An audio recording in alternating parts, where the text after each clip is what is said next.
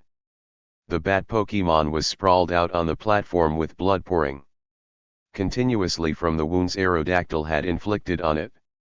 Ash immediately ran towards it to see if it was at least alive. Before he could reach it, a beam came upon the Crobat. To return it, Ash looked up to see Mandy put his Pokeball away and sink to his knees in despair at what had happened to his Crobat. At least that was what Ash thought until Mandy said his next line. "But I'm Mandy the Astounding. How could I lose the match, and my poor Crobat," he wailed to himself. Ash gritted his teeth and felt like slapping Mandy across the face. His Crobat could possibly have been killed, and that was all he could say about it. Granted, it was Ash's fault. This happened, but that was unacceptable. Aerodactyl gave a cry of victory at the fallen Crobat. It then spat in disgust at how the trainer had returned the Crobat before it could enjoy a nice meal from it. Its eyes then turned to the green-haired teen who was still on his hands and knees, mumbling to himself. A glint appeared in Aerodactyl's eyes. If it couldn't feast on Crobat, it could feast on the one who took its meal from it in the first place. Aerodactyl gave another screech before dive-bombing straight towards Mandy with its jaws open wide. It might be able to get him in one gulp with the speed it was going at. Upon seeing this, Ash and Pikachu began tearing across the water field as fast as he could. He was hopping from platform to platform to get across as fast as he could. Mandy didn't even seem to notice that Aerodactyl was coming straight for him. Ash. Ash didn't need to turn around to know who had shouted his name. He was planning on ignoring it until he heard the sound of water being disturbed behind him and knew she was following him. He couldn't let that happen. "Stay back, Serena," he shouted once he made it to other side of the pool. He could hear her protests, but he didn't have time to argue. Aerodactyl was almost upon Mandy. If a miracle didn't happen, Ash would be too late. Actually, Ash was already too late. Aerodactyl was just too quick. Pikachu launched a thunderbolt in Aerodactyl's direction to stop it, but it missed due to Aerodactyl's speed. There was no way Mandy would be saved unless he moved himself.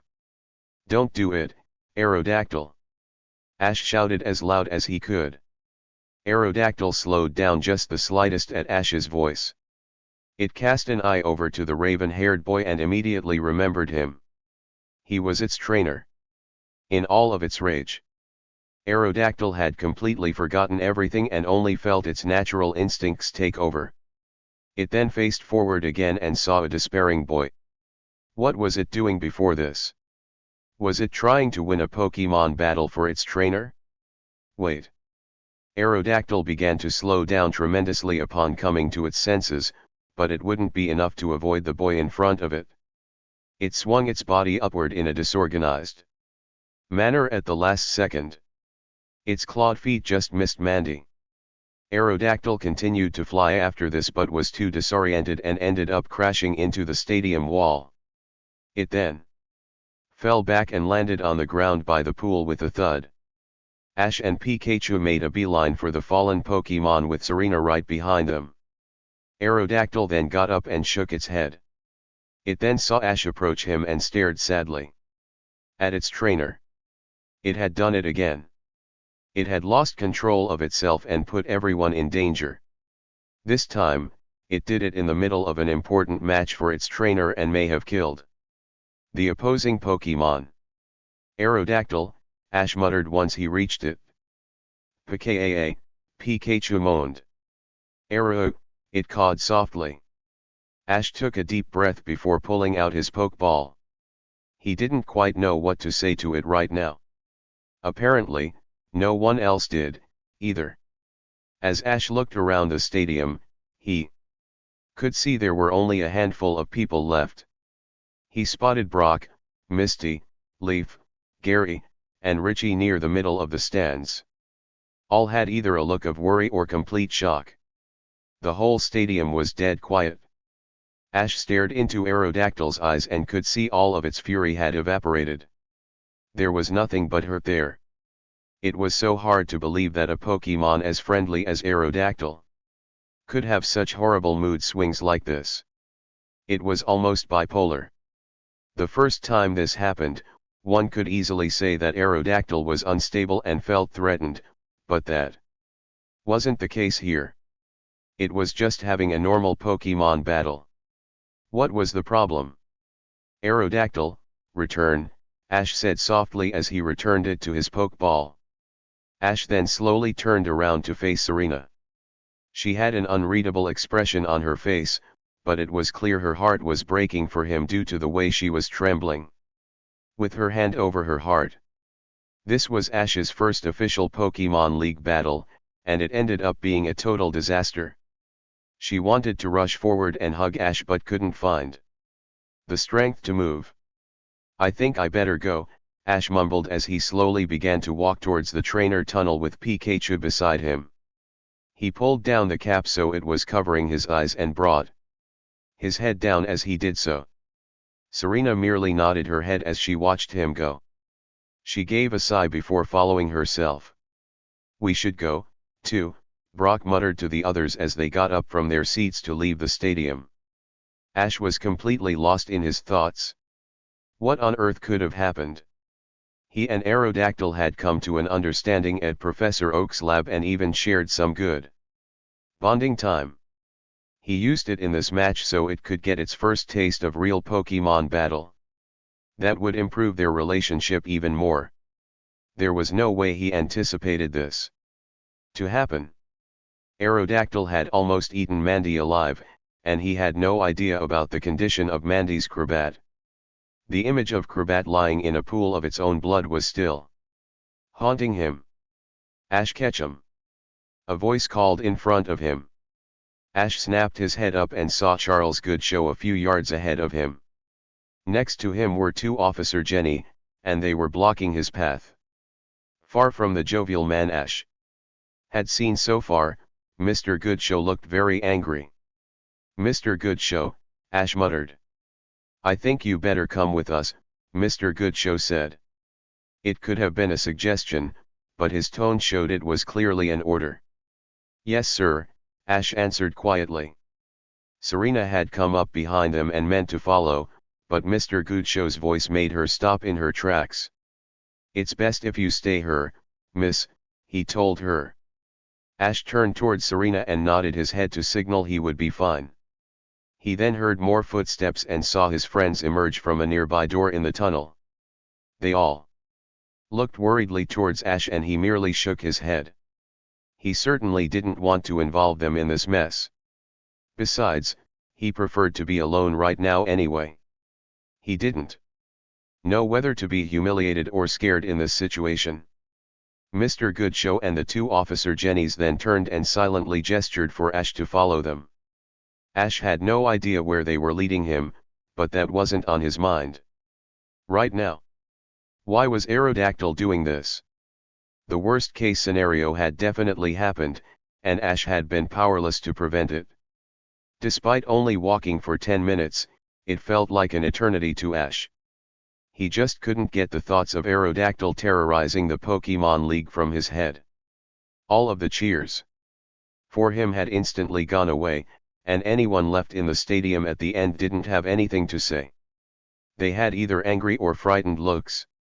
Now there were two Officer Jennies here to probably arrest him.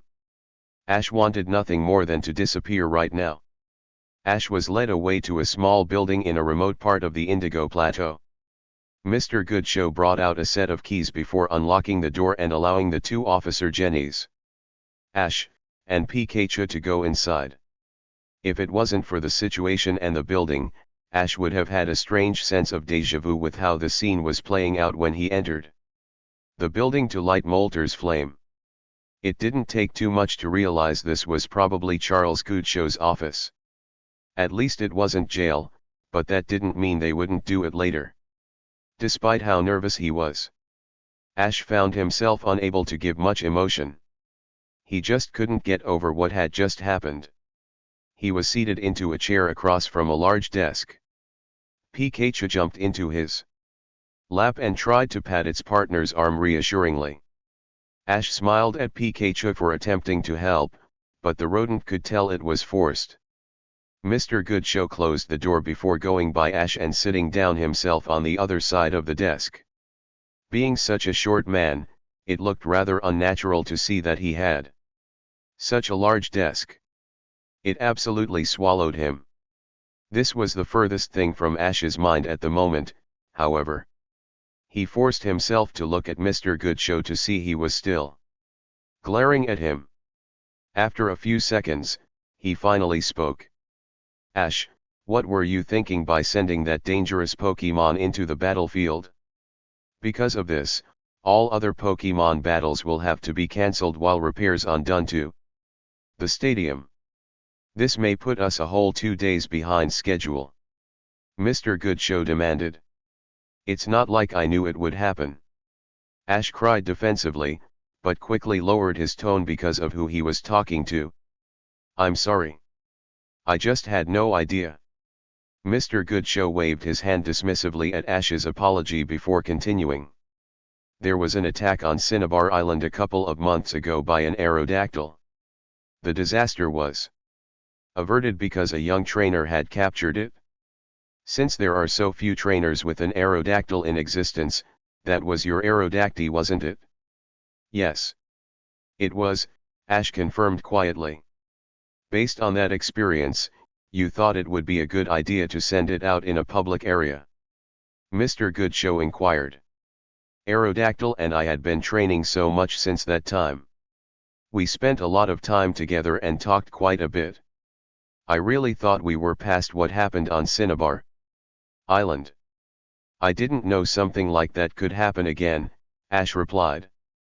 Well, your not knowing put a lot of people in danger. You realize that we can expel you from the Pokemon League for this, Mr. Goodshow asserted. Ash figured as much. Despite this, he couldn't help but have his eyes water. Ever since he was a little kid, his dream had been to compete in the Pokemon League and become a Pokemon Master. If he was expelled from the league, that would be a serious setback in his career. Would he be able to even compete next year? Ever again? However, Mr. Goodshow began with a sigh. Someone stepped in on your behalf on our way over to you and talked us out of this option at the last second. Ash's head jerked up surprise. Someone actually stood up for him. Who on earth could have enough of an influence to do that? He wasn't going to be expelled. If he wasn't, what was going to happen now? Ash had so many questions but forced himself to stay silent and just nod his head. As if on cue, a knock was heard on the door of Mr. Goodshow's office. The Pokemon League president nodded his head to one of the officer Jenny to go ahead and open the door. Ash curiously watched as she looked through the peephole before opening it herself. A young man with spiky red hair and a cape came in through the door. Ash's eyes widened in surprise at who it was. It was none other than Lance, one of the members of the Elite Four. It was the man who had given the Moltres flame for Ash to carry just yesterday. It was him who talked to Mr. Goodshow. Lance? Ash questioned in disbelief. Hello again, Ash, Lance replied with a nod. Despite the friendly greeting, Lance's face looked quite serious. He then went over and sat down in the seat next to Ash Ketchum. Yes. It appears you two have met before. You have Lance to thank for intervening, Mr. Goodshow told Ash. Ash turned to look at Lance. It wasn't that he wasn't extremely grateful to Lance for doing this, but why? He only met Ash just yesterday. They didn't particularly know each other. Or were close or anything. What was going on? Lance told us that it was he who chose you to carry the Moltres flame. Without that, our tournament wouldn't be able to start.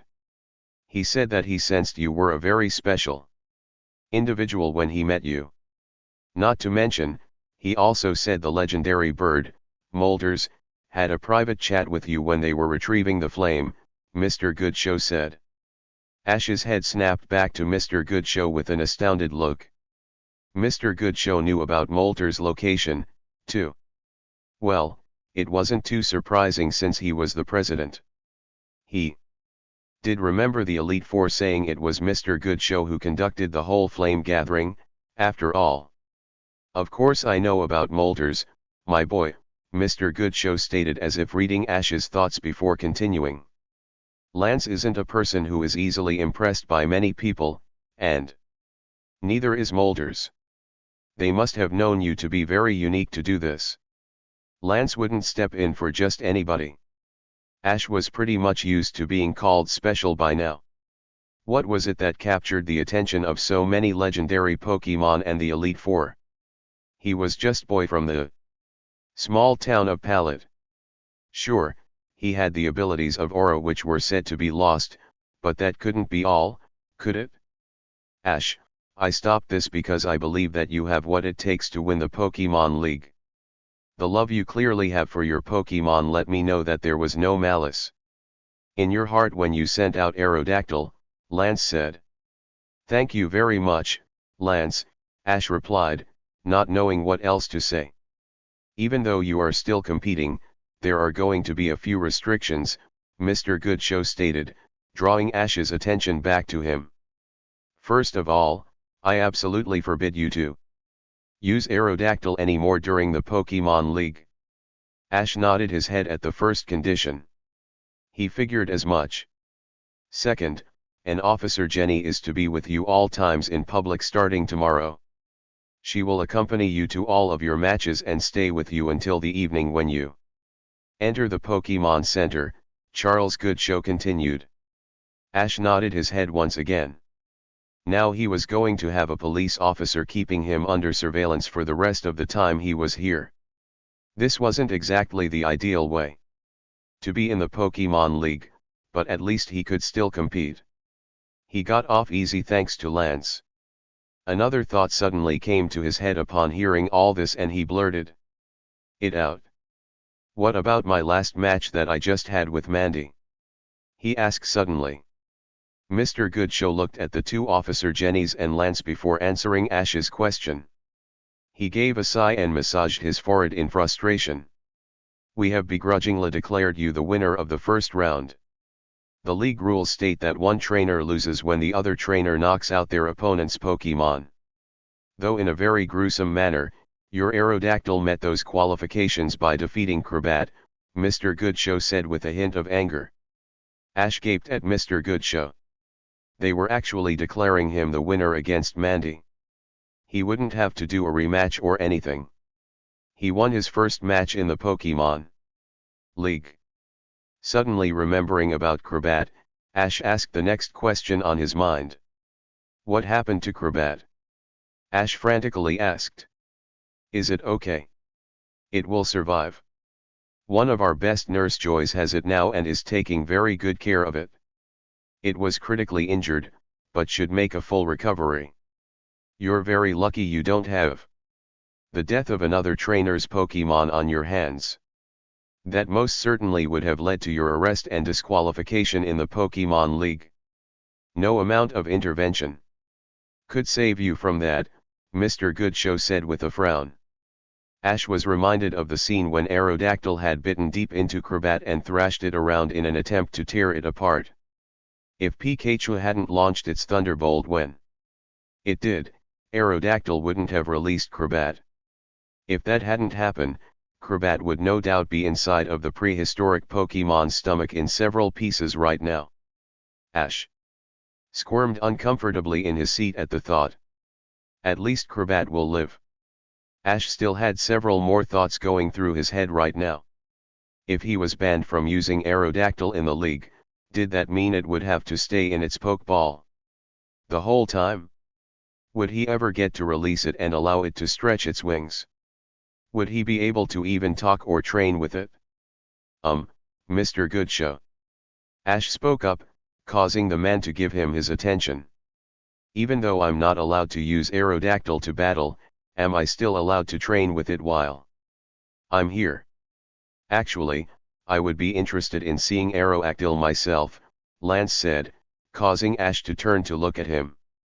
Being a master of Pokemon that have dragon-like characteristics and a Member of the Pokemon G-Men, I might be able to help. The Pokemon G-Men?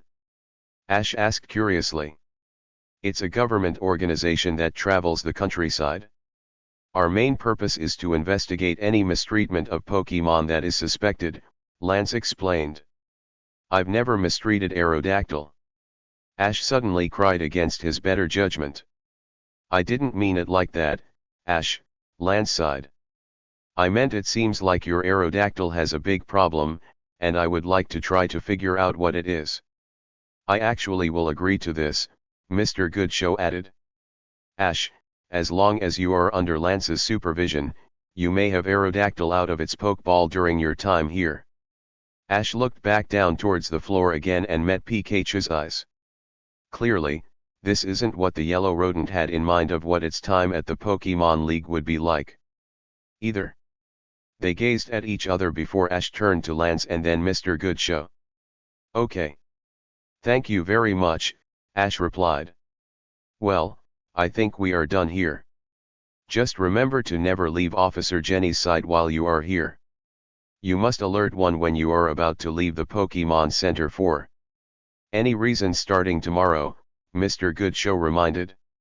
Yes sir, Ash responded. Very well, then. You may go, Mr. Goodshow dismissed with a nod. Ash stood up from his seat to leave with his head down. He just didn't quite know what to make of the situation. He was extremely grateful that he wasn't going to be kicked out of the Pokemon League for this, but he would also be under constant surveillance. What would his friends think of all this when they heard it? What would Serena think? As Ash and Pikachu exited the building, he felt a hand placed on his shoulder. He spun around to see Lance standing there with a surprisingly warm smile on his face. If you don't mind, Ash, I'd like you to come with me. Let's walk and talk for a little bit, he suggested. Not knowing what else to do, Ash decided to go with him. Besides, he definitely owed Lance a great deal.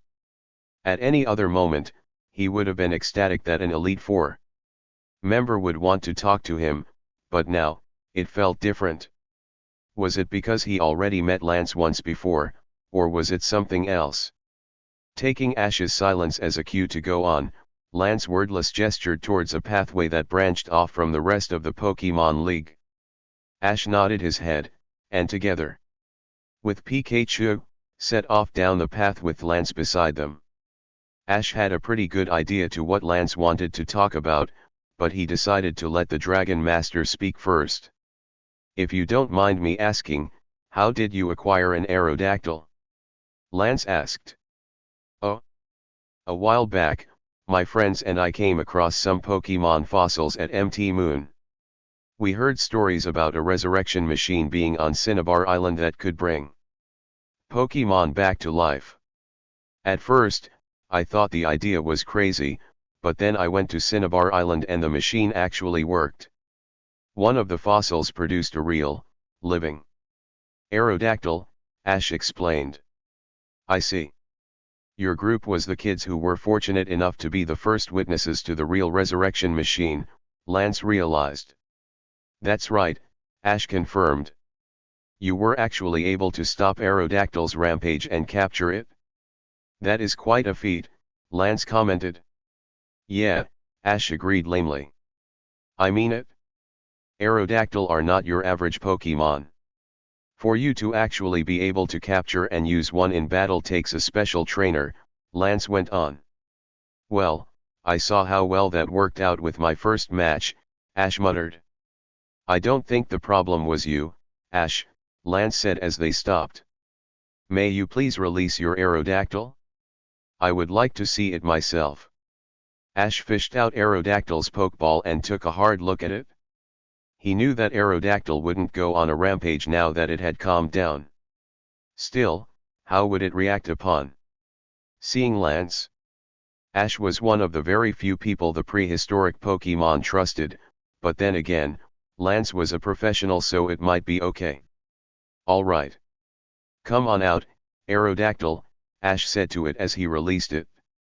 Ash half expected Lance to be on alert, or even have a pokeball ready in case something went wrong, but it was the complete opposite.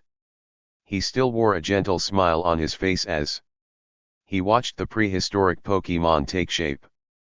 Aerodactyl gave a huge stretch of its wings, and its eyes found Ash. As soon as it did, Aerodactyl looked away in a guilty manner. It still felt bad about what had happened earlier, not that Ash could blame it.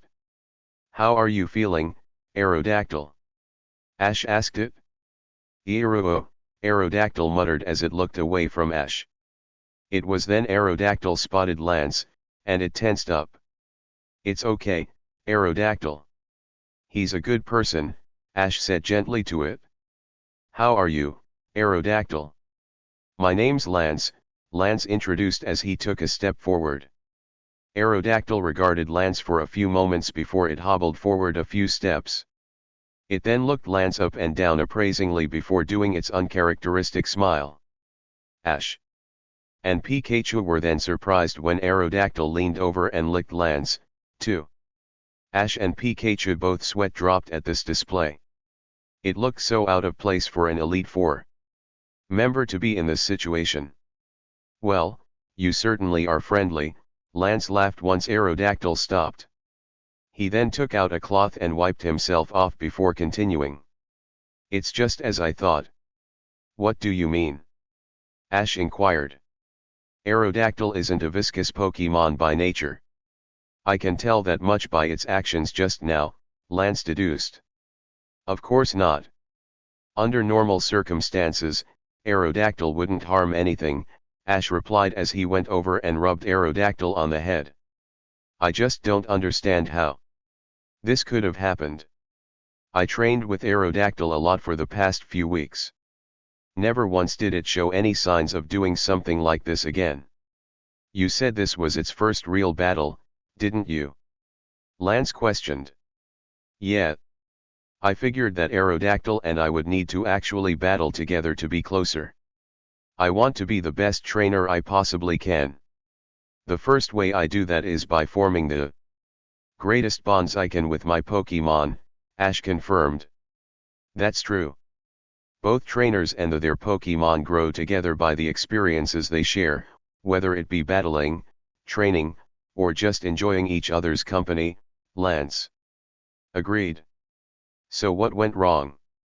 Ash suddenly asked as he looked at Lance with pleading eyes. He was an Elite Four member, so he had to know something. "Well, Ash, it isn't your specific Aerodactyl or you that's the problem," Lance repeated. Ash nodded his head, signal Lance to go on. He had a feeling what Lance was going to say but still needed to hear it. "A long time ago, when Aerodactyl existed in the Plenty, they were one of the most feared Pokemon at the time. They were extremely nasty and bad-tempered Pokemon. It only made things worse that they preyed on the lives of other Pokemon, and people, no matter what they were. Aerodactyl are very proud Pokemon who don't want help from anything," Lance explained. "Aerodactyl isn't like that at all," Ash mumbled as he looked back at the prehistoric Pokemon. "It appeared to be listening, too." "Well, it's not like that under normal circumstances," Lance corrected. "From my understanding, your Aerodactyl only goes wild when it feels as though it's in danger. When this happens, its instincts take over its mind, and it loses control of itself. So it's nobody's fault this happened." Ash figured. "That's right, but the bad news is there was no way to prevent it, either. All of this happens in its subconscious. It's dormant until its mind is stimulated from something that has a great impact on its emotions, like a Pokemon battle," Lance sighed. "So does that mean I can't ever use Aerodactyl in battle? Is it going to go out of control every time?" Ash asked. "Aero," the prehistoric Pokemon cried softly. "I know this is the exact opposite of what Mr. Goodshow told you, but the only way Aerodactyl may be able to overcome this is by having more battles with it," Lance told him. Ash gave Lance an inquisitive look. Lance was actually telling him to use Aerodactyl more? Why would he do that? It shouldn't be too surprising, Lance said upon seeing Ash's look. This happens automatically because every time Aerodactyl battles, it feels like it's in danger. Pokemon battles aren't used to put Pokemon in danger. Pokemon battles are supposed to be fun, and the Pokemon fight for the trainers because they want to. It's one of the best ways for a trainer and Pokemon to connect. The more you battle with Aerodactyl, the more it will realize this and be able to keep its emotions in check. I see, but it doesn't look like it will happen anytime soon because I can't use Aerodactyl anymore during the Pokemon League, Ash mumbled and cast a sad glance at Aerodactyl. Well, not exactly, Lance smiled. Mr. Goodshow also said that as long as you were under my supervision, you could use Aerodactyl. How about you have a few practice battles with me? You would do that for me? Ash muttered incredulously. Of course. Just know that these aren't real battles, and I am going to be holding back to help Aerodactyl, Lance replied. Thank you so much, Lance. Ash exclaimed. An Elite Four member was actually offering to help Ash and Aerodactyl? He was actually suggesting a few battles with him. Ash would actually get an opportunity to face Lance.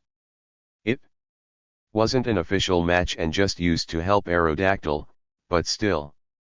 This was quite overwhelming. Well, I think it would be best if you get back to your friends today and rest with all that's happened. They're probably worried about you, Lance suggested. Ash thought back to the looks everyone was giving him as he left with the Officer Jenny's and Mr. Goodshow. They probably thought the worst just like he did at first. He needed to let them know that he was okay at least, especially Serena. He could only imagine what she was thinking right now. Yeah.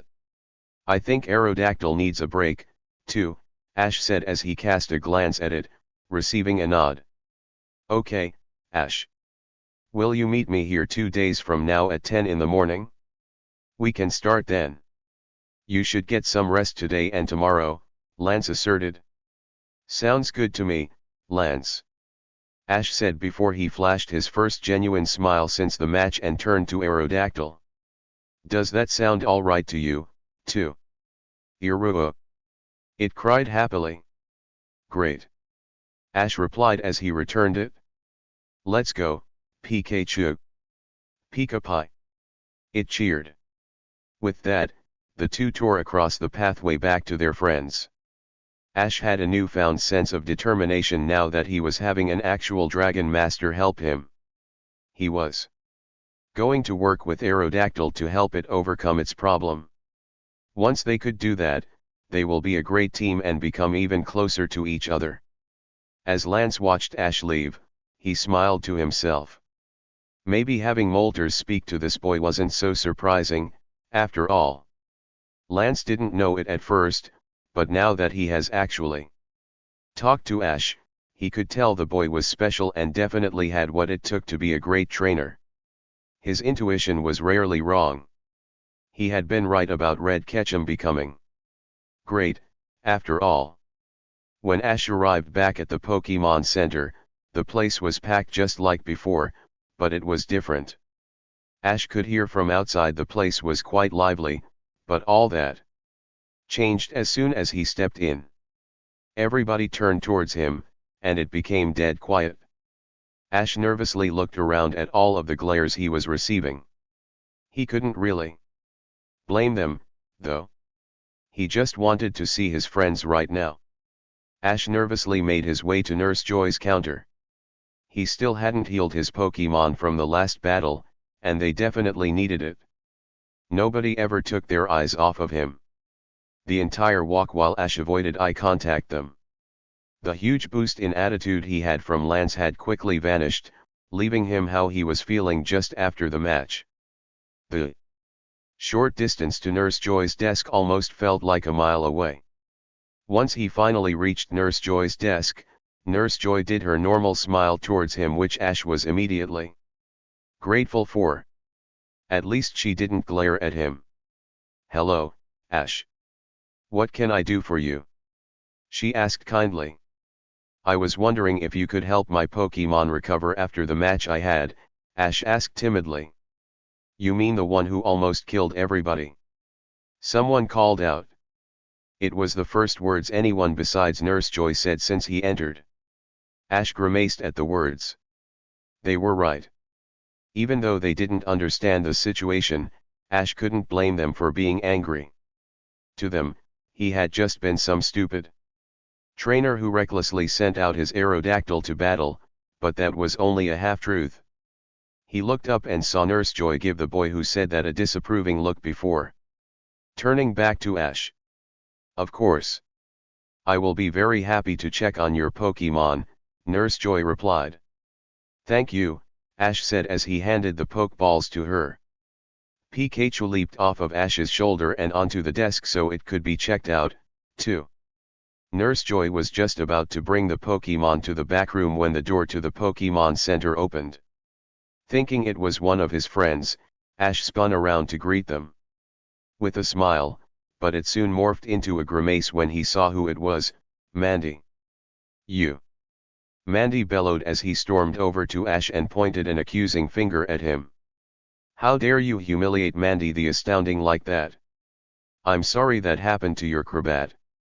How is it? Ash asked in concern. Mandy would have none of it, though. The flashy-clothed teen grabbed Ash by the shirt and pulled him close to where their faces were just inches apart. Then without warning, he reached his hand back and punched Ash across the face. The raven-haired boy gave a yell of pain as he was knocked to the floor on his backside. Pika-Pie! Pikachu cried as it jumped off Nurse Joy's desk and stood in front of Ash with its cheeks sparking in a threatening manner at Mandy. Don't Pikachu! It's okay, Ash mumbled as he rubbed his sore cheek. He felt around in his mouth and saw a small trickle of blood coming from it. You're a worthless trainer who shouldn't even have entered the Pokemon League. I'm Mandy the Astounding and you are a nobody. Do you realize that I am now out of the Pokemon League because you were declared the winner? I was meant for so much more than this. I was supposed to win. Mandy ranted. He reached back to strike Ash again, but his fist was caught by Nurse Joy. He turned around to stare in curiosity at the nurse as she said her next sentence. Now that's enough. I will not have this type of fighting going on in this Pokemon Center. From what I know, your Crobat is critically injured. You should go and be with it then. Trying to pick fights, Nurse Joy scolded. Mandy gave a grunt and flipped his hair. Fine. I will leave. This trainer is not worth my attention anyway. With that, Mandy turned on his heel and strode out the door without another word. Nurse Joy reached down and helped Ash to his feet and dusted him off with a look of concern. Ash almost found it humorous how this Nurse Joy was acting like his mother right now. That's when another thought hit him. His parents and Professor Oak said they would be watching his matches before they came to see him. That must mean they saw what happened with Aerodactyl, too. What are they going to think when he sees them? Are you all right? Would like an ice pack for your face? Nurse Joy asked. No. I'll be fine. I think I'm just going to go to my room, Ash answered. Well, okay then. I'll look after your Pokemon in the meantime, Nurse Joy sighed. Pika-Pie? Pikachu asked hopefully. Yeah. Of course you can come along, Pikachu, Ash said. Ash entered the hallway that led to the rooms and could feel all eyes boring into his backside the entire way. As he rounded a corner, he nearly bumped a certain honey blonde haired girl. Ash? She questioned. Ash sighed with relief at the sound of her voice. He was worried that none of his friends would be here at the moment.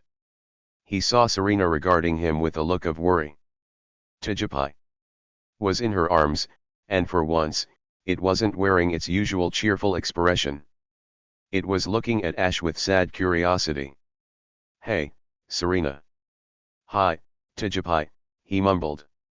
He was surprised when Serena leaned forward and gave him a comforting hug. Ash immediately relaxed in her embrace and hugged her back. It felt so good to have her here. Right now with him. He could even feel Tijapai's tiny arms try to give its daddy a hug.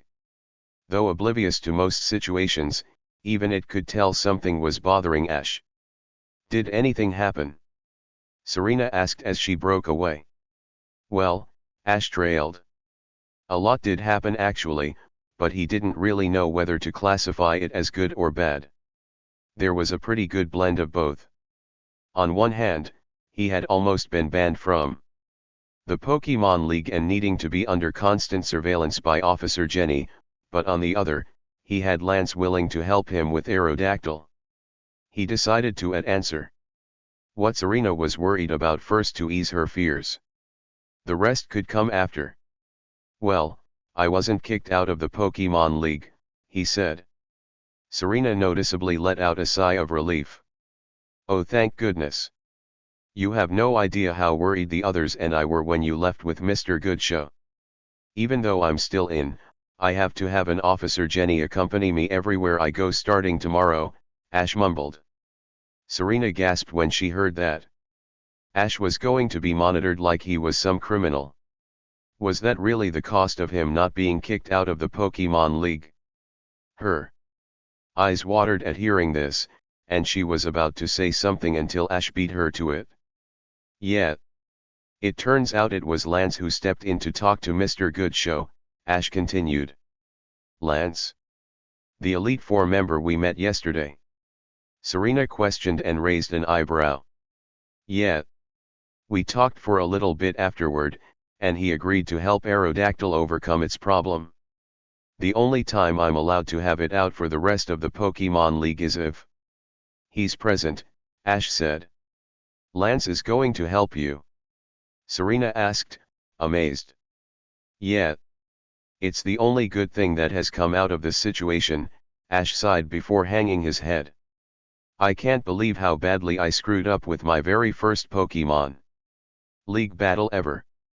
Everybody who doesn't know me thinks I'm an irresponsible jerk who doesn't even think of safety now. Oh, Ash, Serena muttered. The truth was she had no idea what to say what sounded right. There were a lot of things to choose from, such as saying it wasn't his fault or everything will be okay. She knew none of those things would comfort Ash, though. The most she could do was let him know she was here for him. Where is everyone else at? Ash asked suddenly. Everyone is in their room right now, Serena answered. We've all been waiting for you to return. I only came out because I heard what sounded like a fight. I had a run-in with Mandy. He wasn't exactly in the best of moods, Ash mumbled and looked away to the side. He immediately knew what a big mistake that was as Serena now noticed the huge bruise on the side of his face. She gasped and used her free hand to pull Ash closer to her. She gently felt around the bruise, causing Ash to hiss in pain. Ash! He hit you! She exclaimed. I'll be fine, Serena. This is nothing, Ash replied, trying to take her mind away from the bruise. You need to get some ice for it, Serena scolded slightly. Ash sighed again. He had done a lot of that so far today. He knew Serena wasn't going to leave him alone until he did. Now that he thought about it, he didn't want it to get any bigger or turn black. He would be able to get some the ice machine further down the hallway. He then saw she had what looked like fire in her eyes, and it actually scared him slightly. All right, Serena. I'll get some ice for it, Ash said before he saw Tijapai squirming in Serena's arms trying to reach over to Ash. I think Tijapai really wants to be with you right now, Serena told him. You haven't spent any time with it at all today. Is that so? Ash asked and finally put a smile on his face. He then took Tijapai from Serena's arms and held out over his face.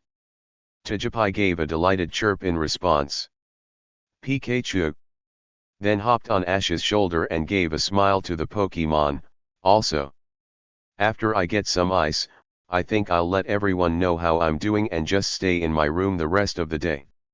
I kind of need a break, Ash said as he turned to go. Sounds good, Ash. Serena smiled as she watched him go. Wait. What are you going to do?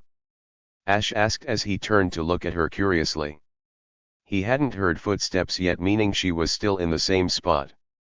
Oh me? I've got something to take care of. I'll be back at the Pokemon Center as soon as I'm done, Serena replied with another smile. Do you need help? I can come with you, Ash offered. No. It's a girl's business, Ash. Serena replied with a wink.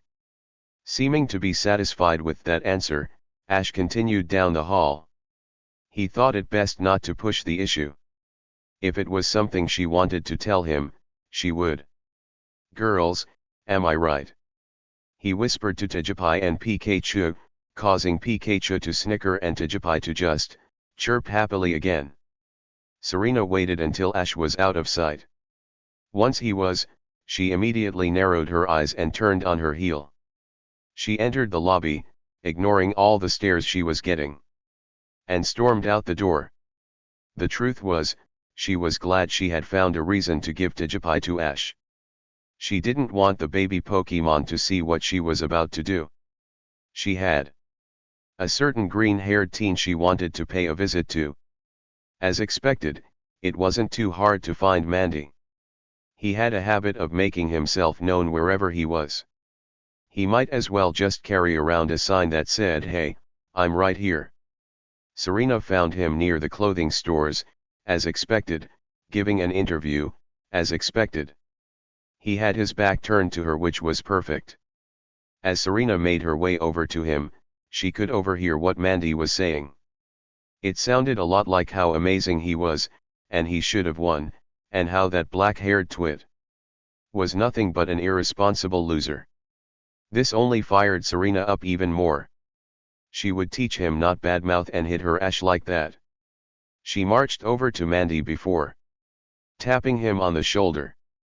"Excuse me, Mandy the Astounding?" she asked in a sweet as honey voice.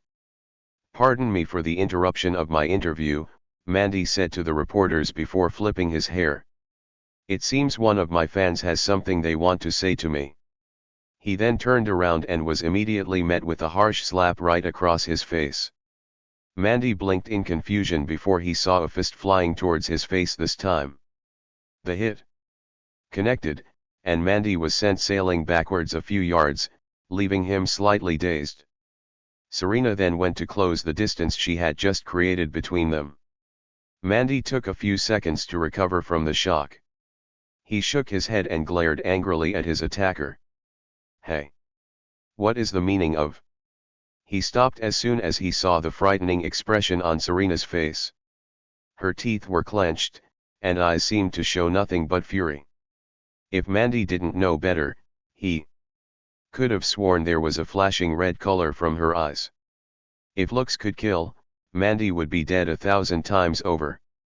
Serena reached down and picked Mandy up by his shirt so their faces were just inches apart. She then opened her mouth and began series of words so venomous that the nearby news crew actually took a step back out of reflex. "Listen here, Mandy. I've had it with your conceited and horrible attitude. It's bad enough that you're not at the Pokemon Center with your critically injured Crobat, but you are actually bragging about the battle about how you should have beaten Ash. Does your Pokemon's condition mean so little to you? You don't deserve to call yourself a Pokemon trainer.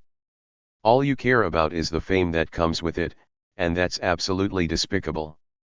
I hate people like you. To make matters worse, you attacked my Ash at the Pokemon Center just because he won a match against you, and then you called him worthless, and he's a better person than you'll ever be. If you don't get your arrogant butt back to the Pokemon Center and apologize to Ash, and then go be with your Crobat, so help me. Do you understand me?" she screamed.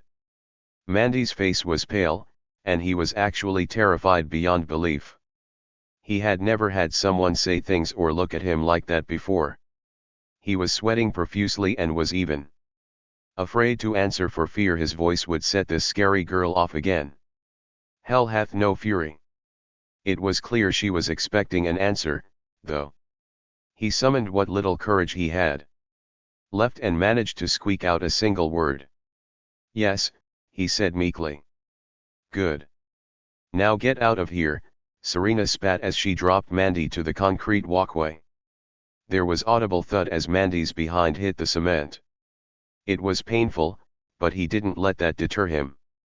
He immediately stood up from the ground and sprinted back towards the Pokémon Center where Ash was staying at. Serena didn't think she had ever seen someone run so fast in her life. Well, that takes care of him. Serena then turned to see the news crew was still watching her with a shocked expression on their faces. The microphone was dangling loosely in the interviewer's hand while the cameraman absently held his camera, not even knowing it was on record, or even caring. Serena also gave them a heated glare, but nowhere near the intensity of the one she had given Mandy. Understanding the message to not replay the scene under any circumstances, the news crew merely nodded. Serena then turned on her heel to go back to the Pokémon Center and let out a huge breath. She didn't know she could ever get so angry and felt really out of place for raging like that. Maybe she overdid it? However, no jerk harms and badmouths her Ash like that and gets away with it. Serena entered through the Pokémon Center B. She was back to wearing her neutral expression now that her rage had subsided. She smiled when she saw Ash was retrieving his Pokeballs from Nurse Joy. What excellent timing. Once he was finished, Ash turned around and spotted her. He gave her one of his smiles which Serena loved so much. "Hey, Serena. You're not going to believe what just happened." "You just missed it," Ash said. "What is it?" Serena inquired, feigning ignorance. "Mandy actually came back to the Pokémon Center and apologized to me. He was even in tears while doing so. He told me he regretted every bit of his actions to me so far and promised he was going to go look after his Crobat as long as it was being cared for. He seemed genuinely worried about it for once," Ash told her. "I'm very happy to hear that, Ash," Serena said and smiled lovingly at him. "Yeah. I don't think I'll have to worry about Mandy anymore," Ash replied. "No. I don't think you will, either," Serena answered. She knew all too well that Mandy had been dealt with. She didn't think she had it in her. Now if only she could do this to Paul. Nah. Once was enough for the time being. It was 2 days since that incident at the Pokémon League, and matches could finally start once again now that repairs had been done. After his talk with Serena, Ash mainly kept himself in his room the rest of the day and only left to eat. The truth was he wanted to be away from as many people as possible. All of those heated glares and silent treatment really made him uncomfortable. All his friends and Serena had visited his room to offer some form of comfort, and Ash really appreciated it. It was just rather hard to take his mind off of what had happened. Now that the new day had arrived, it seemed to Charles Goodshow had held up on his declaration. As soon as Ash and the rest of the group had stepped out of Pokémon Center B, an Officer Jenny was waiting for him, having been informed of his departure by Nurse Joy. Ash didn't know if this was an Officer Jenny he had met before or not. Truthfully, he knew it probably wouldn't make a difference as she was on professional business. That wasn't the case for everyone, however. "Oh. I know you. You're the Officer Jenny from Saffron City," Brock exclaimed as he ran up to her. Yes. That's me," Officer Jenny replied a little unsurely. "How on earth are you able to tell the difference between the Officer Jennys? They all look the same." Misty exasperated. "How dare you?" Brock yelled as he turned around to fix her with a glare. "It's clear that this Officer Jenny wears her skirt a little shorter than the other Jennys. There is a difference between them all." "Oh. Pardon me for not knowing," Misty muttered sarcastically. "That's Brock for you," Serena said with a nervous smile. "Ahem. Anyway, yes, I remember you kids, as well. I wish this reunion was under different circumstances, but I am under orders to monitor Ash today, Officer Jenny declared to get back on topic. Yes, ma'am. I remember, Ash sighed. Ash, just remember that I know you aren't a criminal, and I'll do nothing to get in the way of your daily activities. It's just that I have to be present when you aren't at the Pokemon Center. Other than that, you can even pretend I'm not there, Officer Jenny tried to reassure. Ash knew that this Officer Jenny highly respected him because of all he had done for Saffron City with the rocket takeover, but she also had called him reckless back then. As long as he didn't do anything out of the ordinary, he shouldn't have any problem. That probably wouldn't change any stares he would receive by having a police officer with him everywhere. He would just have to ignore them as best as he could. Well, I guess we'll split up here. I really wish you could watch my match today, Richie said sadly. Yeah. Me, too, but I have to go meet Lance, Ash responded with a sad smile. I wish you the best of luck with helping Aerodactyl, Richie said as he held out his hand. Same with you, Match, Ash replied as he and Richie clapped hands together. Their two Pikachu mimicked their trainer's actions. I still can't believe you are actually going to get help from an Elite Four member, Gary muttered to Ash. What I wouldn't give to receive some tips from them. If you ask nicely, maybe I'll share some with you later, Ash teased, trying to lighten the mood. Oh. Ha ha ha. I see how it is, Ashy boy. Gary smirked. Well, you have a break from battling today since your match was yesterday. I'll help you train, Leaf suggested. Heh. Fine. Leaf and I will catch up with the rest of you later. See ya, Gary said with a wave as he turned to go. Leaf gave Ash a quick hug before departing, too. Good luck, Ash, she said and followed Gary down the path. Then the rest of us will go watch Richie's match. We'll save you a seat at lunchtime if you finish by then, Serena told Ash. Thanks, Serena. I'll see you guys later, Ash replied. Train hard, Ash, Richie said with a thumbs up before leaving with Sparky. We'll see you later, little buddy. I know you'll be able to help Aerodactyl, Brock said. Just make sure Aerodactyl doesn't eat Lance, Misty joked before saw the withering look Ash gave her. I was just kidding, Ash. You know I'm concerned for Aerodactyl, too.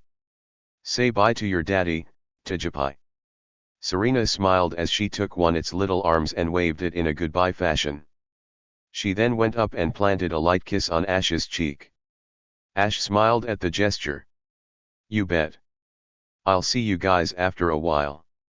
With that, Serena, Tijapai, Brock, and Misty followed Richie one way while Ash, Pikachu, and Officer Jenny went the other way. As he and Officer Jenny walked, they passed a few trainers along the way. Some would glare at him while others would start whispering. None really bothered actually making a snide remark, however. Ash didn't know if it was because they were a little more over the incident or because Officer Jenny was with him, but it did nothing to ease his guilt. Luckily, Ash knew where he was going to meet Lance, so it didn't take him too long to reach the place where they were to meet. It was in a more secluded part of the Indigo Plateau where few people ever went. That would ensure their privacy for both the training and keep Lance away from the crowd. Probably a little bit of both factors played into the equation. Lance was already waiting for Ash by the time he and Officer Jenny arrived. Once they reached there, Officer Jenny gave a salute to Lance. I'm leaving Ash in your care right now, Lance, she told him. Understood. Take care, Officer Jenny, Lance replied with a bow. Knowing that Ash was in good hands, Officer Jenny left the scene. Now that they were alone, Lance turned to Ash with a nod. All right, Ash.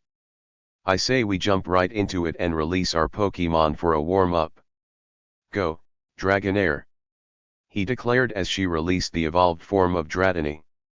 Ash was rather surprised at how ready Lance was. It actually had caught him off guard. Maybe it was just part of being an Elite Four member that had him be ready for anything at a moment's notice. Regardless, Ash took out his Pokeball containing Aerodactyl. "Alright. Aerodactyl, I choose you," he yelled and released the prehistoric Pokemon. Aerodactyl gave a huge stretch before it yawned and looked at its opponent. It was clear that it had been sleeping in its Pokeball when Ash called it. Aerodactyl was probably exhausted from all the events 2 days ago like Ash was and just wanted to sleep its troubles off. They both knew that would never solve anything, though. They had to face the problem head-on, which is what they were going to do. "Okay, Ash. I will be having Dragonair attack Aerodactyl, and I expect Aerodactyl to attack back. I'm not going to use my full force as this is strictly for training purposes only and not a real battle," Lance informed Ash. "Right," Ash replied before turning to Aerodactyl. "We're about to have a practice battle with Lance. I know this will be difficult, but I need you to keep your instincts in check. This battle, and all battles for that matter, are mainly for bonding. I'll never send you into a battle where my intent is to harm you." "Aero," it replied with a nod. "Pika Pikachu," Pikachu added with a thumbs up. When Aerodactyl wasn't putting everybody's life in danger, Pikachu felt like it could get along pretty well with the prehistoric Pokemon. "We'll start now. If it's okay, I think I should make the first move," Lance said. "Alright. We're ready," Ash replied as he turned his hat backwards with Aerodactyl crouching low.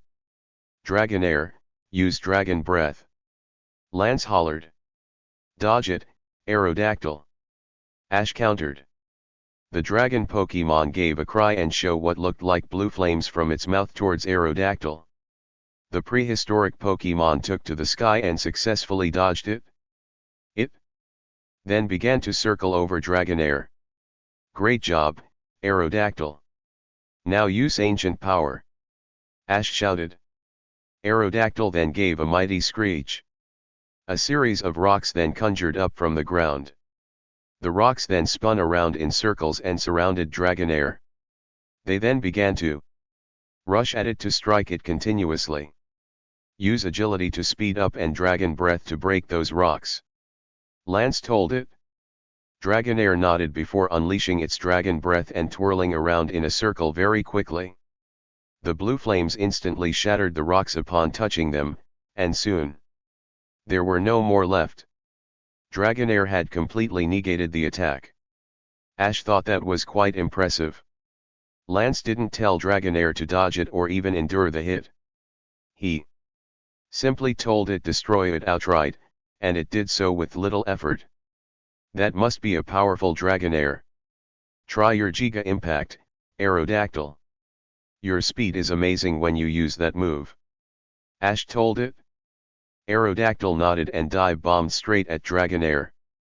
This was the first time it was using the attack in a battle. Despite this, it seemed to have perfected the move. It was closing in fast to Dragonair, and if Lance didn't order Dragonair to dodge soon, it was bound to cause a lot of damage. Ash then noticed Lance give a sigh before commanding his next move. He knew something was about to happen. Dragonair, use Thunder Wave, Lance told it. Get out of the way, Aerodactyl, Ash yelled. The dragon Pokemon shot a few yellow circular waves from its horn. Aerodactyl saw this coming, however, and successfully swooped out of the way. It wasn't expecting the waves to start expanding until they covered a large area around them. The waves caught up to Aerodactyl, and it could immediately feel the effects. It felt its body stiffen and found it very hard to move as crackles of electricity came from its body. Ash was once again surprised at how powerful the thunder wave was. Most of them he had seen could only travel in one direction. This one, on the other hand, went in every Direction. He glanced worriedly at his Aerodactyl as it struggled to keep flight. Now go after it and use wrap since it slowed down, Lance said. Dragonair leaped in the air after Aerodactyl and began to snake its long body around Aerodactyl. The force of the wrap and weight of Dragonair soon became too much for Aerodactyl. It then began to plummet to the ground and landed with a painful thud as Dragonair now had its full body around Aerodactyl. It then began to squeeze it tightly. Try to break free, Aerodactyl! Ash hollered. The prehistoric Pokémon then began to struggle violently as it tried to get out, but the hit from Thunder Wave made it extra difficult. As it struggled, Aerodactyl began repeating to itself the words Ash had said to it in its mind. It was in a pretty bad situation, but it wasn't for real. This was just for practice. Dragonair wasn't really trying to kill it. As Ash watched, he was wondering why Lance wasn't ordering Dragonair to use a different attack. It was clear he could win and end the match if he wanted to. However, the Cape Man merely watched with his arms folded and a grim expression on his face. Then it hit Ash.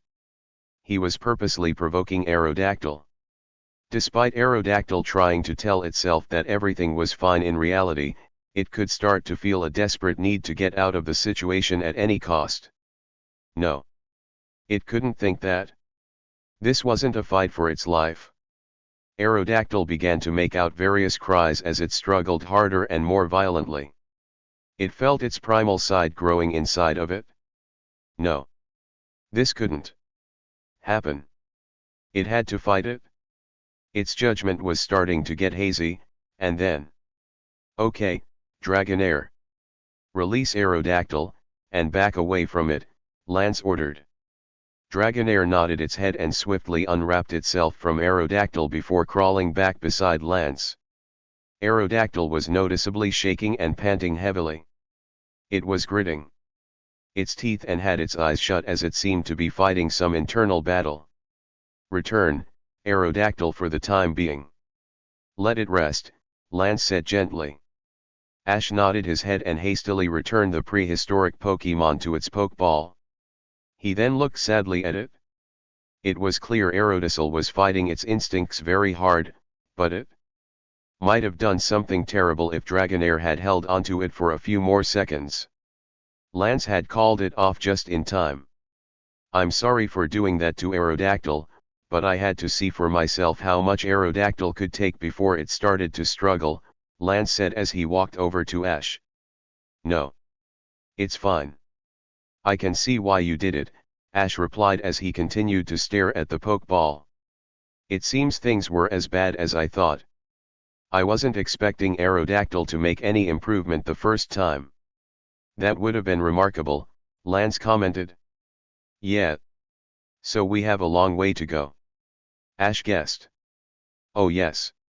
Your Aerodactyl's primal instincts are incredibly powerful at combating its normally jolly nature, Lance replied. It didn't take much at all for Aerodactyl to start thrashing wildly despite your words to it before the match. Ash frowned as he thought about it. Was there anything at all that could be done for Aerodactyl? Would he have enough time in the training sessions with Lance to help Aerodactyl and still train his other Pokémon? The good news is that there is hope for Aerodactyl. It seemed to be fighting it very hard, so it's aware when it's about to lose control. That's a start, Lance said. So what do we do now? Ash asked. I say we take a break for a few minutes and let Aerodactyl regain its senses. Then we can have another session, Lance suggested. Ash nodded. This was going to be harder than he thought. He supposed he was expecting this would be too easy under the guidance of someone like Lance, but the Cape Man did promise to help as much as he could. Ash and Lance both knew they had a week for Aerodactyl to overcome its problem, but what would happen if it didn't in that time? No. Ash couldn't think like that. He believed in Aerodactyl. He believed in its will to fight it. He closed his eyes before looking up at Lance and opened them with pure determination. You bet. Ash responded, now fired up. Let's do it. Chapter 57, The Pride of Pallet Town. Ash could say that his training with Lance just now could have gone a bit better. Actually, it could have gone a lot better. Granted, what Lance said was true. He can't expect Aerodactyl to become better after the first day. The truth was, however, it never once showed the slightest sign of showing some tolerance. At the slightest bit provocation, it went crazy.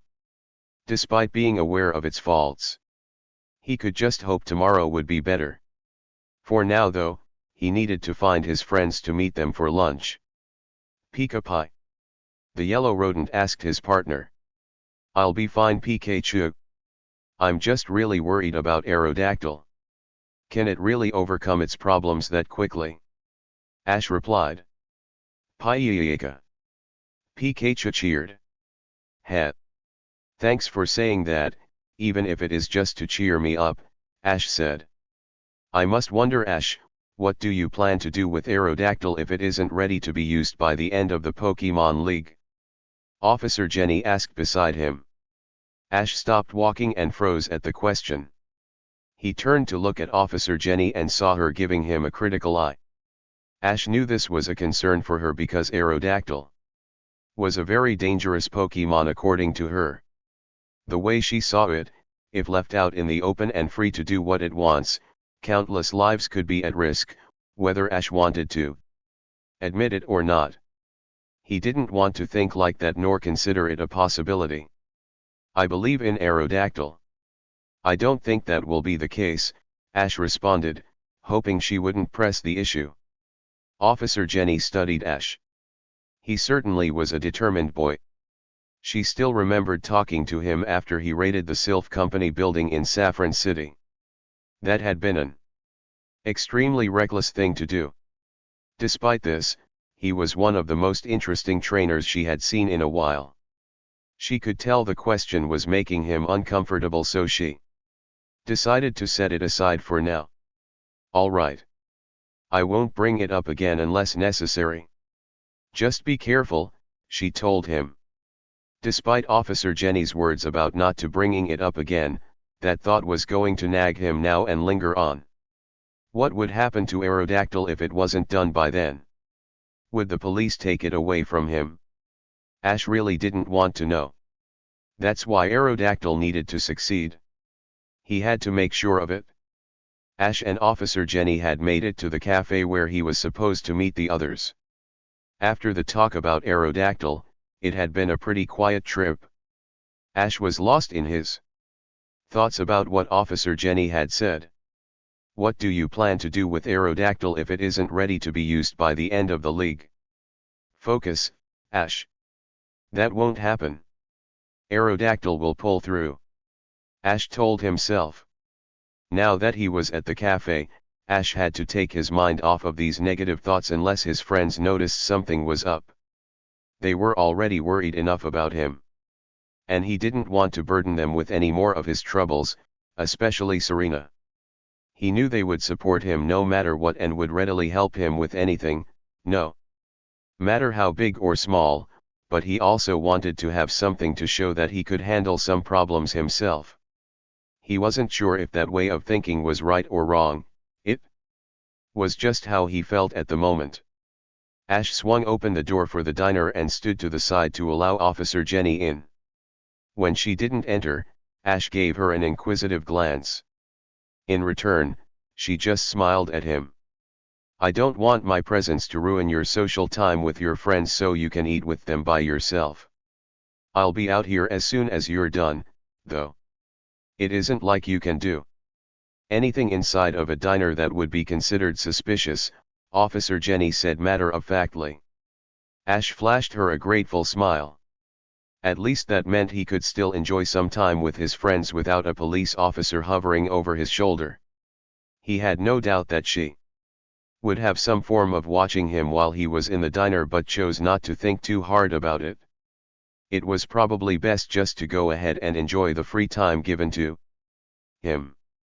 With that, Ash closed the door to the diner, and it didn't take too long to spot his friends over at one table. Serena saw him first, and her face immediately lit up with happiness as she waved him over to them. Brock, Misty, Richie, and Serena were there.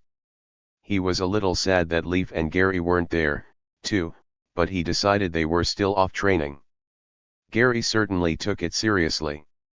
"Hey guys," Ash greeted as he went over to the table and sat down next to Serena. Misty and Brock were across from him while Richie sat at the head of the table. He noticed they already had their drinks but would wait for him before they ordered food. Pikachu then hopped off Ash's shoulder and joined Sparky and Tijapai on the floor.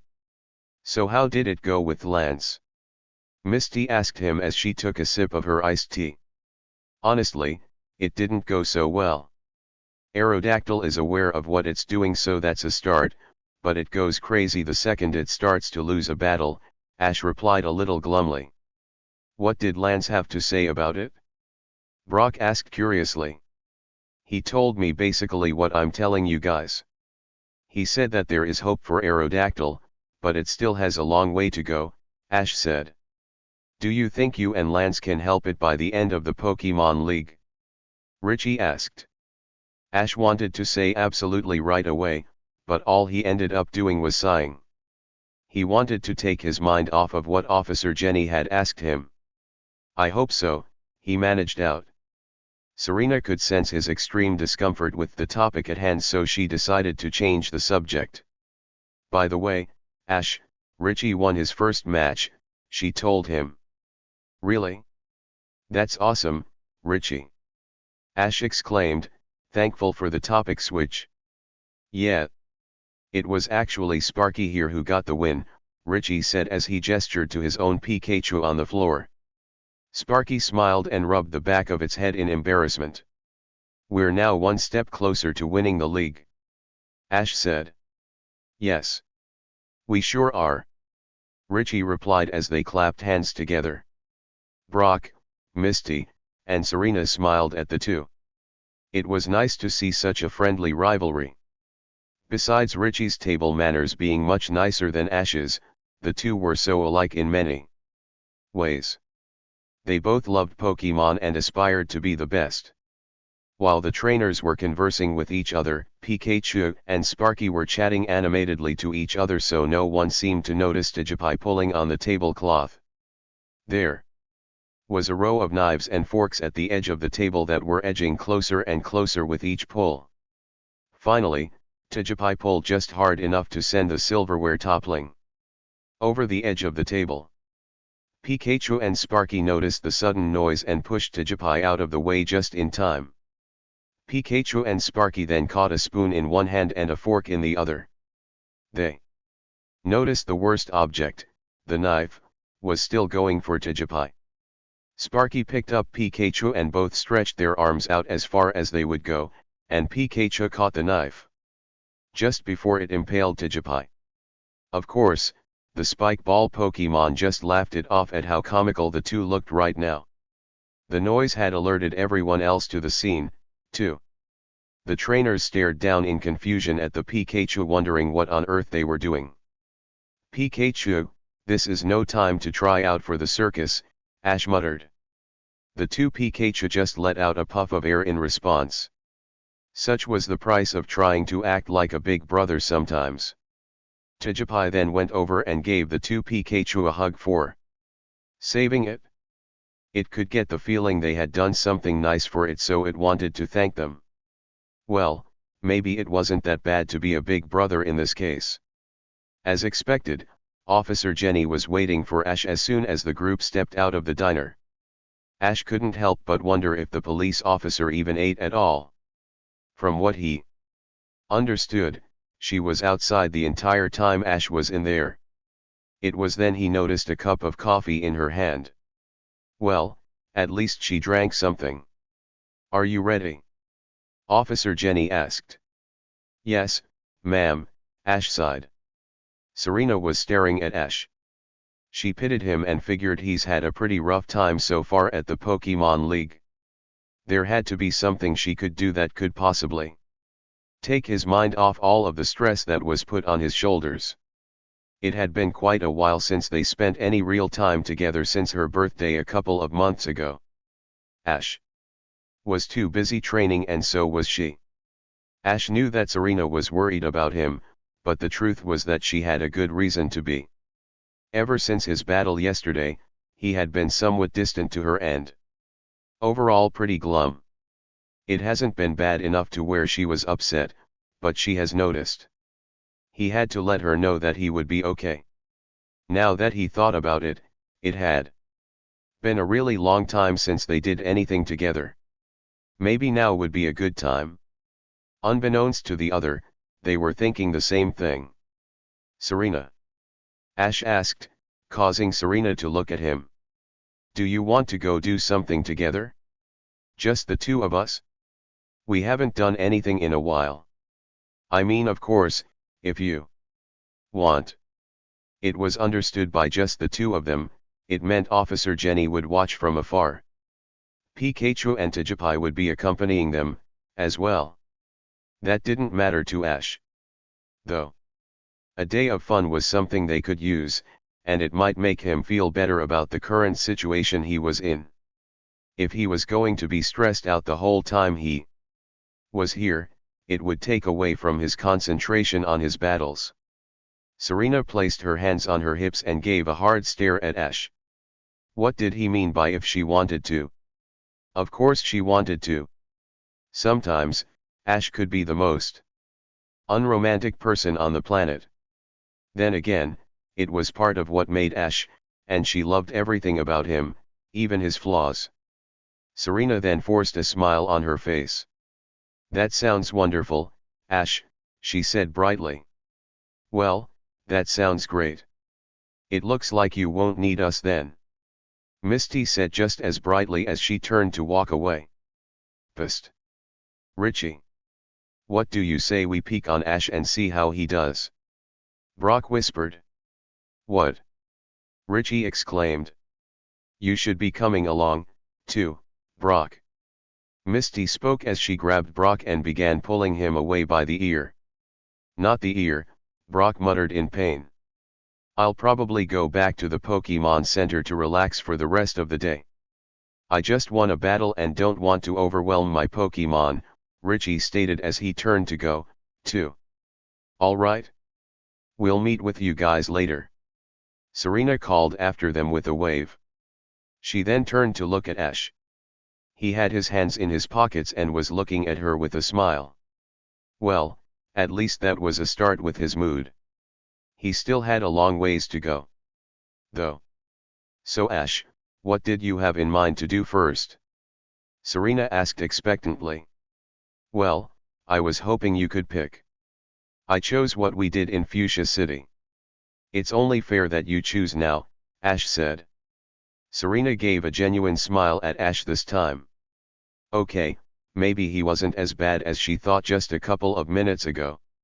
Even if he was unromantic, he was still the perfect gentleman. Well, I was hoping we could visit some of the shops. They sell so many things here that you won't find anywhere else in Kanto, Serena replied somewhat shyly. In the past, Ash would have cringed at the idea of shopping.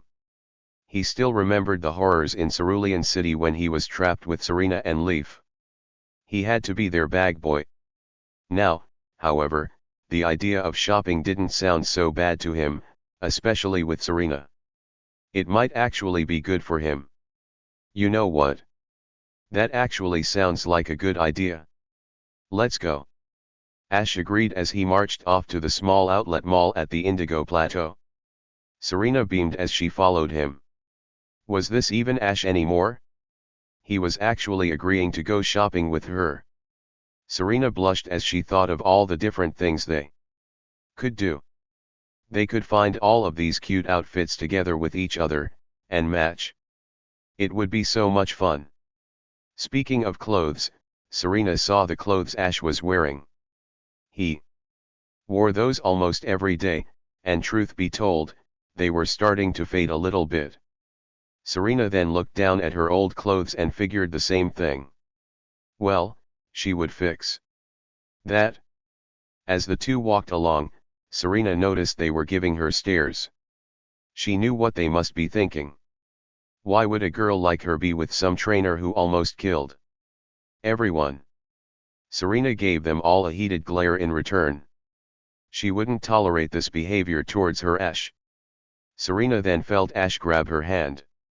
Though happy, she couldn't help but wonder what his motive was for doing this. Was he doing it because they were a couple and he liked holding her hand, or was it because it gave him comfort with all of the glances he was getting? Serena didn't know and certainly didn't care. Nevertheless, she gave Ash's hand a reassuring squeeze to let him know everything was all right. Ash couldn't help but feel the irony of the situation right now. Up until now, he had always grabbed onto Serena's hand to give her support. Now, he was doing it so he could have support. He could now see why this comforted Serena so much when he did it to her. He felt so safe and secure right now knowing she was right there. It wasn't much longer when they approached the first shop. Serena looked through the window and could see an outfit that was pretty similar to the one she wore right now, but the colors were different. She then saw a boy's outfit on a mannequin. She glanced over at Ash and noticed he appeared to be in thought. Without further delay, Serena decided. This was as good a place as any to start. Come on, Ash. Let's go in. Serena urged with a smile as she pulled him along by the hand and through the door. I won't spoil your fun in there.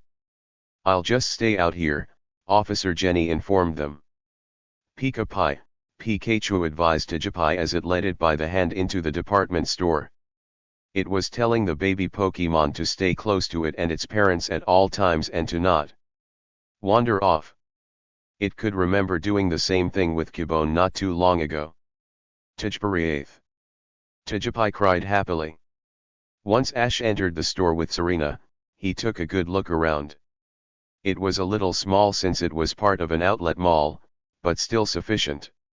They had plenty of different clothes for both boys and girls here. Ash took a good look at his current clothes and thought for a second. Did he even want new clothes? What was wrong with the ones he was currently wearing? Well, whatever. He'll just play it by ear and see what happens. Ash, I think it would be a good idea if we got some new clothes while we're here, Serena suddenly suggested next to him. Why? Ash couldn't help but ask. I say you do it as a symbol for how far along you've come since starting your journey. Let it be the new you. Serena replied as she racked her brain for a suitable reason. The truth was she just wanted to see him wear something different for a change. The new me. Ash echoed as he thought about. Aside from his problem with Aerodactyl, Ash had really come a long way.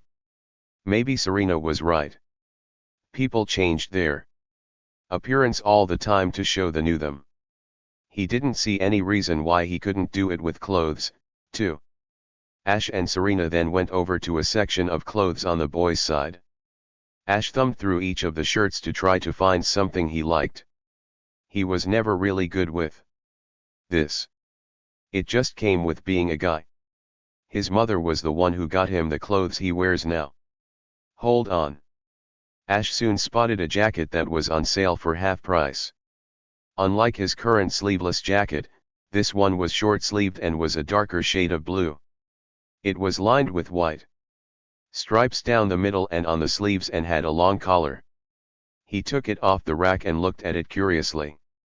Well, it didn't look too bad. He might as well try it, but it just didn't seem to go as well with his lighter color jeans. It was like they needed to be darker too. Holy cow!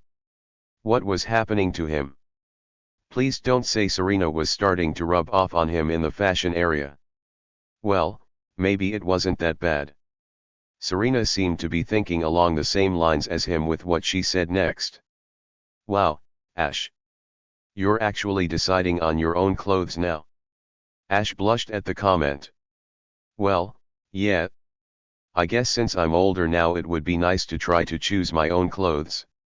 After some more time of looking through the clothes, he finally settled on a pair of steel gray pants and black fingerless gloves since his old ones were now filthy and forming holes. He also chose a pair of black and red tennis shoes. He was quite lucky the store had just about everything. Ash knew he agreed to do this, but he could only take so much stores after having a phobia of them. He then went in the changing room to try them on while Pikachu followed him. The yellow rodent had to see this. While Ash was in the changing room, Serena once more spotted the high-waisted outfit again in the store window. The skirt was blue while the sleeveless shirt was white. Serena soon found it on one of the racks and took it to her own changing room to change. Tijupi followed its mommy to try to provide her with any assistance its little arms could.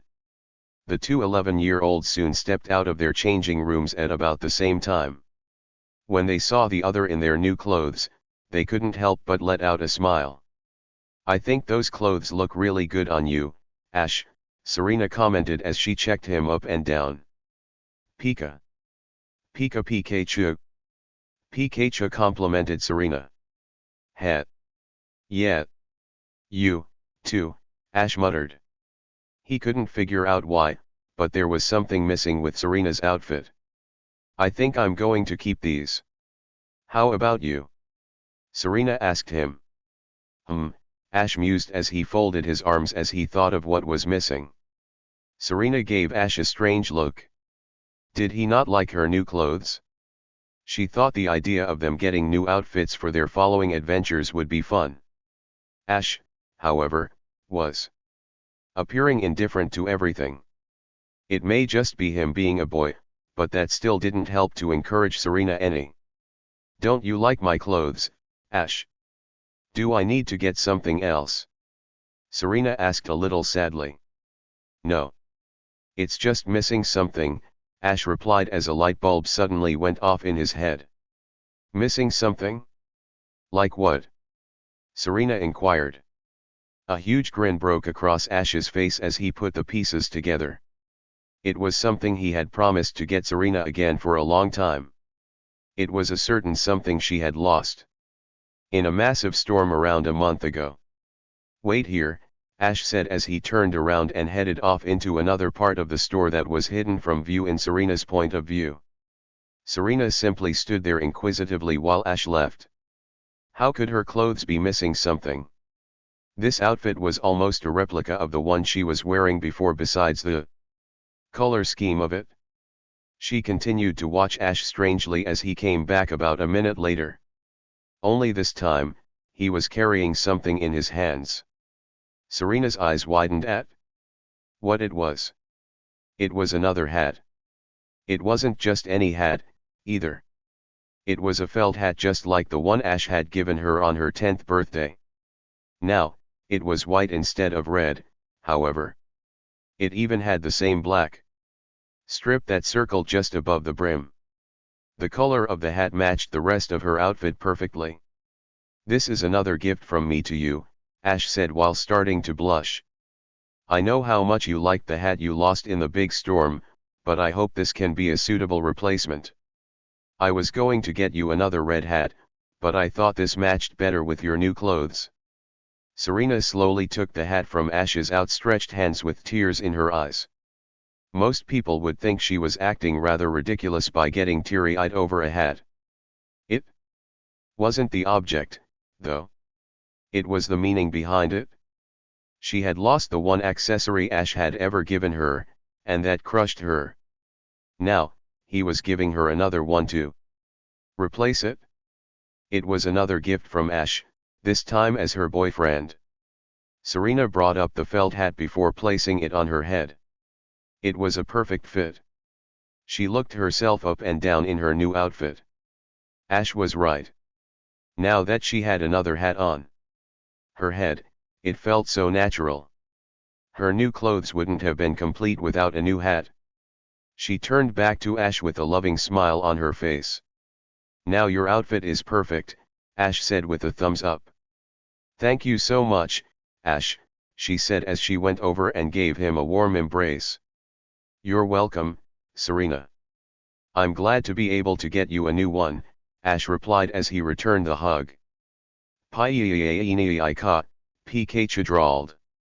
While it was happy that Ash and Serena were having a blissful moment with each other, did they have to do it out in the open like this? Tijpriain. Tijipai questioned as it looked at Pikachu with confused look, not having a clue what's going on. Pika Pika, Pikachu replied, telling Tijipai it might understand when it's older. Ash and Serena finally returned to the Pokemon Center that evening. While Serena decided to go ahead and start wearing her new clothes, Ash wanted to hold off until he was done with the Pokemon League. What they did wouldn't be considered an actual date, but they did enjoy the other's company. They spent the rest of the day visiting the local stores and had supper together. None of it was romantic, but that didn't really matter as they still had fun. Most importantly, Ash felt a lot better after spending time with Serena. By the late afternoon, he wasn't even noticing the looks people gave him anymore. All he was focused on was Serena, and that made him happy, which in turn made Serena happy. As they stepped into Pokemon Center B, they saw the others already there, along with Gary and Leaf, who apparently returned from training. The first thing they noticed was that Gary appeared to have an angry expression on his face while the others shared worried glances with each other. Ash knew that something must have clearly happened for Gary to start acting like this. They made their way through the overcrowded Pokemon Center towards the rest and sat down on a nearby sofa that was saved for them. "Hey, you two. Did you have a good time?" Leaf asked them, apparently having been filled in on the situation. "Yeah. It was a good way to take my mind off of everything that happened," Ash replied. "So you've gotten new clothes, too," Misty stated as she took in Serena's new appearance and the bags in Ash's hand their new appearance. "Ash even got me a new hat," Serena said as she gestured to the hat and blushed. "Well, I think they look really good on you," Leaf said with a smile. Ash then wanted to steer the topic towards Gary and why he looked like this.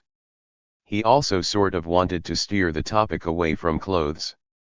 Just because he agreed to get new ones didn't mean he wanted to talk about them.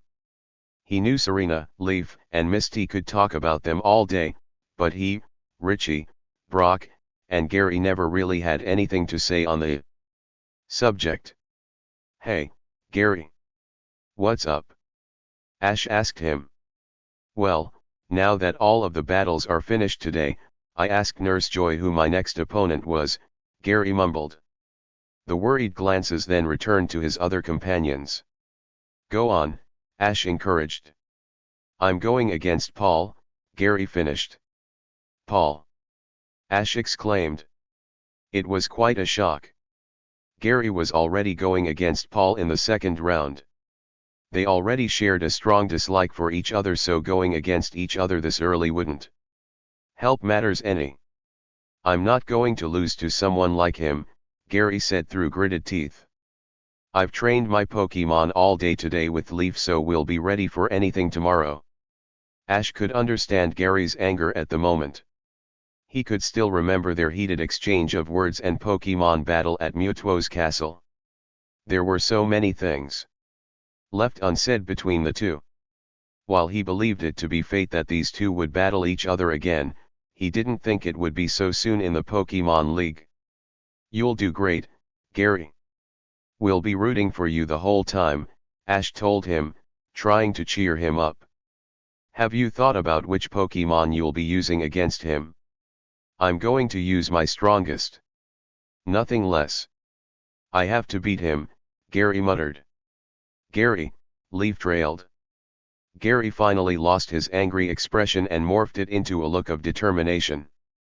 "We have the pride of Pallet Town on the line, Ash. I'm going to be counting on your support for me the whole time." "You bet, Gary," Ash replied with a thumbs up before turning to Richie. "Who are you facing tomorrow, Richie?" "Oh, I don't know him. It's a trainer by the name of Caleb who specializes in fire types," Richie replied before adding as an afterthought. "He reminds me a lot of Blaine like that." "Ah, Blaine," Ash mused to himself. He still remembered that even though Blaine could be rough, he was definitely a nice guy who let them stay at his hotel for free the entire time they were on Cinnabar Island. You should go see who your opponent is tomorrow, Ash, Serena suggested to him. Oh. Right. Ash remembered as he jumped up from his seat and went over to Nurse Joy. She actually didn't appear that busy for a change, which was surprising considering all of the battles that happened today. Hello, Ash. I assume you're here to find out about your opponent tomorrow. Nurse Joy asked once he reached her. Yes, please, Ash responded.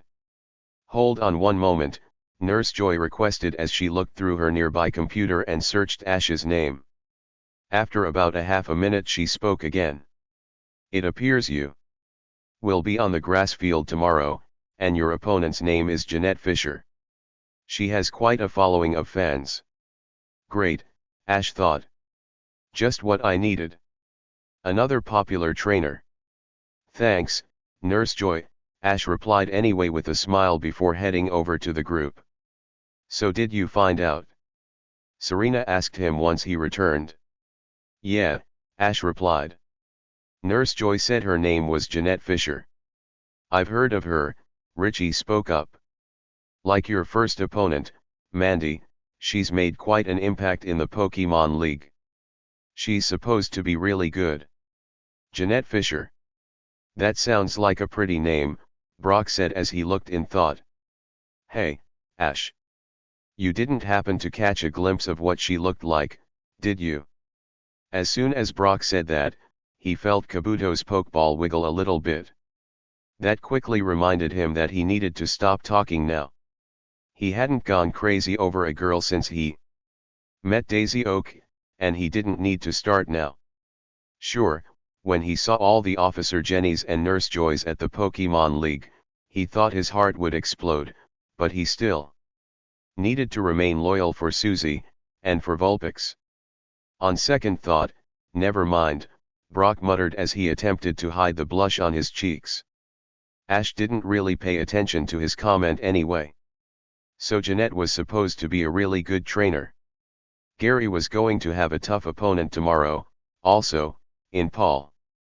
They had their work cut out for them, but they had to win.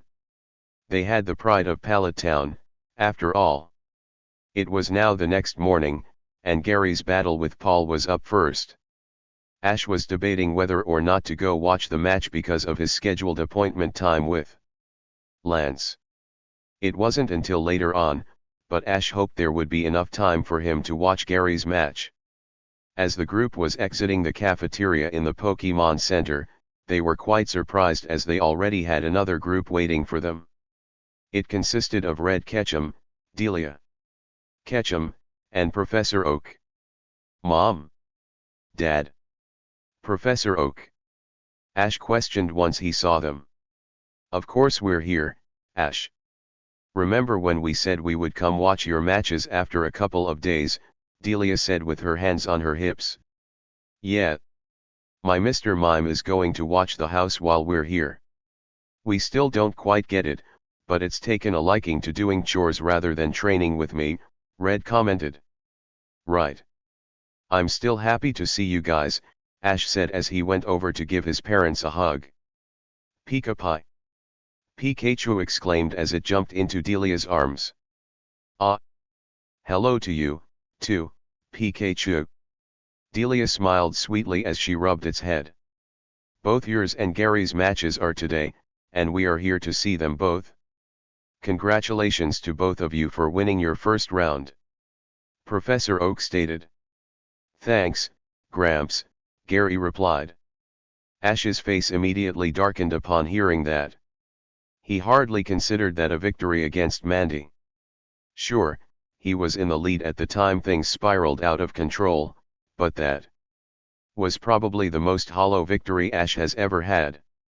Surely his parents and Professor Oak had seen the disaster. He didn't feel it was worthy of a congratulations. Professor Oak seemed to realize his mistake as he quickly changed the subject. Ahem. In any case, we better hurry on to Gary's match so we aren't late, he said. The group nodded their head and focused on the task at hand now that the tone of the room had dropped a little bit. Just before they walked out the door, Ash felt a hand rest on his shoulder.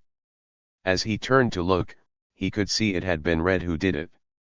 The look in his eyes definitely indicated he wanted to talk for a bit, and it didn't take a genius to know what it was about. Serena turned back to look in concern, but Red merely nodded his head at her. Serena nodded back before giving a weary smile at Ash and following the rest out of the Pokemon Center. Only Pikachu stayed behind. "Dad, I know what you're going to say, and I honestly didn't know something like that would happen with Aerodactyl," Ash muttered. "I know you didn't. My only question is what you are going to do about it," Red asked. "Well, right now I'm training with Lance, and he's doing his best to help me," Ash replied. "Lance?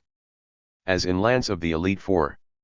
Red questioned as he raised his eyebrows. "Do you know Lance?" Ash asked curiously once he picked up on Red's tone. "Yeah. He and I go back quite a few years. I'm surprised he hasn't mentioned it to you." "It's pretty obvious you're my son," Red answered as he folded his arms. Ash tilted his head in confusion.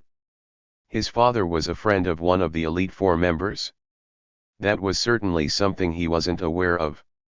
What else about his dad did he not know? Ash felt as though he had gotten so much closer to Red in the past month, but there were still so many things he didn't know about him. What secrets was Red hiding from him? "By the way, how did you meet Lance?" Red asked him. "Well, it's kind of a long story, but I met him on Victory Road," Ash answered as he glanced to the side at Pikachu. "Won't say why, huh? Well, it's not like I have room to say anything, so I'll accept it. Anyway, I think it's good that Lance is doing this for you. If anyone can help your Aerodactyl, it's him," Red said. "You can come if you'd like," Ash told him. He knew his dad had a lot of experience training Pokemon, too. If his dad and Lance worked together with him, surely they'd be able to help Aerodactyl. "You know, I think I will actually. I would like to see Aerodactyl's condition myself," Red answered as he rubbed his chin in thought. "I have another meeting with Lance later on," Ash said as they began to head out of the Pokemon Center. Yes. Now Ash had two great Pokemon trainers helping him. Maybe now he could start relaxing a little bit with what's been going on. For now, he had Gary's match cheer on against Paul. What an intense battle we've had so far, folks. It's hard to believe this is only the second round with how furiously these two are battling. You would think they were competing for the championship," the announcer commented. It was true. Gary and Paul were currently locked into heated battle. They had been doing a 3-on-3 battle, and each was down to their last Pokemon. It was Gary's Blastoise against Paul's Electabuzz. It was clear they had put everything into this match so far. Their intense dislike for each other really fueled energy into the battle.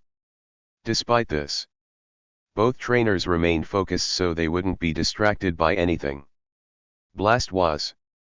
Use Hydro Pump on the ground to propel yourself upward," Gary shouted. After Gary issued his command, Blastoise aimed its cannons on the ground and shot out an impressive amount of water. The force blasted it skyward while Paul and his Electabuzz glared. "Now that you're in the air, turn your shell self into a spinning tackle attack," Gary yelled. "Electabuzz, use Thunderbolt on that Blastoise," Paul told it. The Electabuzz obeyed and shot out a large stream of electricity towards the turtle-like Pokemon. Blastoise wasn't phased.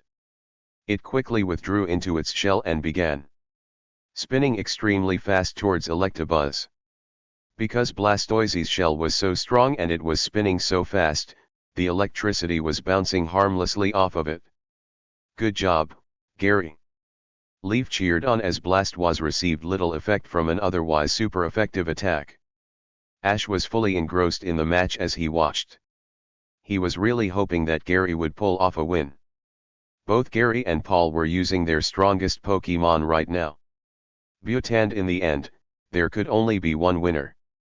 Ash, along with his other friends, were really cheering Gary on. If he beat Paul, the cold, purple-haired boy may be humbled and change his ways a little bit. It was unlikely, but it would help. This was actually the first time Ash had seen Paul since the trainer's banquet a couple of days ago. They hadn't actually spoken a word to each other since the Pokemon League began, for better or worse. Ash hadn't been trying to avoid Paul, and likewise, he was sure Paul wasn't purposely avoiding him. It just played out that way. Ash was still secretly hoping not to have an encounter with Paul for a while, though. Paul showed the slightest bit of respect for Ash after he stopped Mewtwo's revenge, but that all might have gone out the window now. He had no doubt Paul saw or at least heard about what happened with Aerodactyl. He would certainly have a few choice things to say to Ash about that. Blastoise continued spinning extremely fast towards Electabuzz while Paul looked rather annoyed. His attacks were bouncing right off of Blastoise's shell. Unless he did something. That hard shell looked like it would cause some serious damage. Paul took a quick breath before issuing his next command. Electabuzz, use Thunder Punch on the ground. Paul ordered. The Electabuzz gave a cry as its fist crackled with electricity. It then slammed its fist on the ground, causing the area around to erupt almost 50 feet into the air with dirt and bits of grass, completely covering its location. Everyone gasped at the strength of the Thunder Punch to do something like that. Initially startled by this, Blastoise still continued spinning forward. From what Gary could tell, it wouldn't make a difference if Electabuzz was hidden or not. It's not like it could move out of the debris without giving away its location. Blastoise was still skilled enough to push through all that dirt to score a hit. Gary he trained it better than that. Gary then looked over at Paul and saw he was wearing a smirk. Did he really think Blastoise wouldn't be able to make it past that earth shield?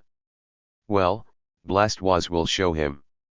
Blastoise then blasted through the barrier of the debris effortless and entered inside of it. Gary expected to hear some sort of collision or cry of pain from Electabuzz, but it never came. Gary was even more surprised when Blastoise emerged from the other end of the debris cloud still spinning like it hadn't hit anything at all. It then stopped its spinning before landing on the ground and gave a questioning look at the debris cloud. What happened, Blastoise? Gary asked it in confusion. Blastoise looked back at Gary and shrugged its shoulders. It was sure of Electabuzz's location when it had used Thunder Punch, and the debris cloud was small enough where Electabuzz couldn't move without it still hitting the electric type. Blastoise was just as confused as Gary. Thunder Punch, Paul said without missing a beat. Both Gary and Blastoise looked around frantically for any sign of Electabuzz and were surprised when the electric Pokemon shot out of the debris cloud at an amazing speed. Blastoise didn't even have time to react before Electabuzz's electricity-filled fist slammed right into its soft face. Blastoise cried out in pain before going flying back several yards and landing on its shelled back. Once again, that was quite a Thunder Punch to even knock a Blastoise back like that. What? How did Electabuzz dodge? Gary managed out after seeing the display. Are you an idiot? Where do you think all of that debris from the barrier Electabuzz formed around it came from? The ground. So much earth had come up from the field that Electabuzz had a decent-sized hole jump into while your Blastoise sailed right over it. Like I'm really stupid enough to just have Electabuzz stand there when it's about to be attacked, Paul explained with aggravation. By now, the grass and debris had settled back onto the field. Gary looked, and just as Paul had said, there was a rather large hole in the ground right where Electabuzz Thunder punched it. Gary grit his teeth. How could he not have realized that? Now use Thunderbolt, Paul said next. Withdraw in your shell to dodge it, Blastoise. Then use Hydro Pump. Gary yelled. Blastoise quickly tucked all its limbs into its shell to hide away from the electric attack, but then began spinning very quickly. A jet of water soon emerged from all openings in its shell before it was struck by the electricity. The electricity once more bounced harmlessly off its shell. Electabuzz wasn't as lucky. It wasn't able to dodge the multiple jets of water coming towards it. It was sprayed by the one from the head opening and propelled backwards into the wall of the stadium. Electabuzz gave a gasp of pain before falling to the ground. That strategy you're using with the shell won't work forever, Paul growled to Gary before turning to Electabuzz. Get up. Nice job, Blastoise. Gary praised. Now use your Hydro Pump to fly yourself over to Electabuzz and hit it again. Blastoise used the momentum to push itself off the ground and began spiraling towards Electabuzz again.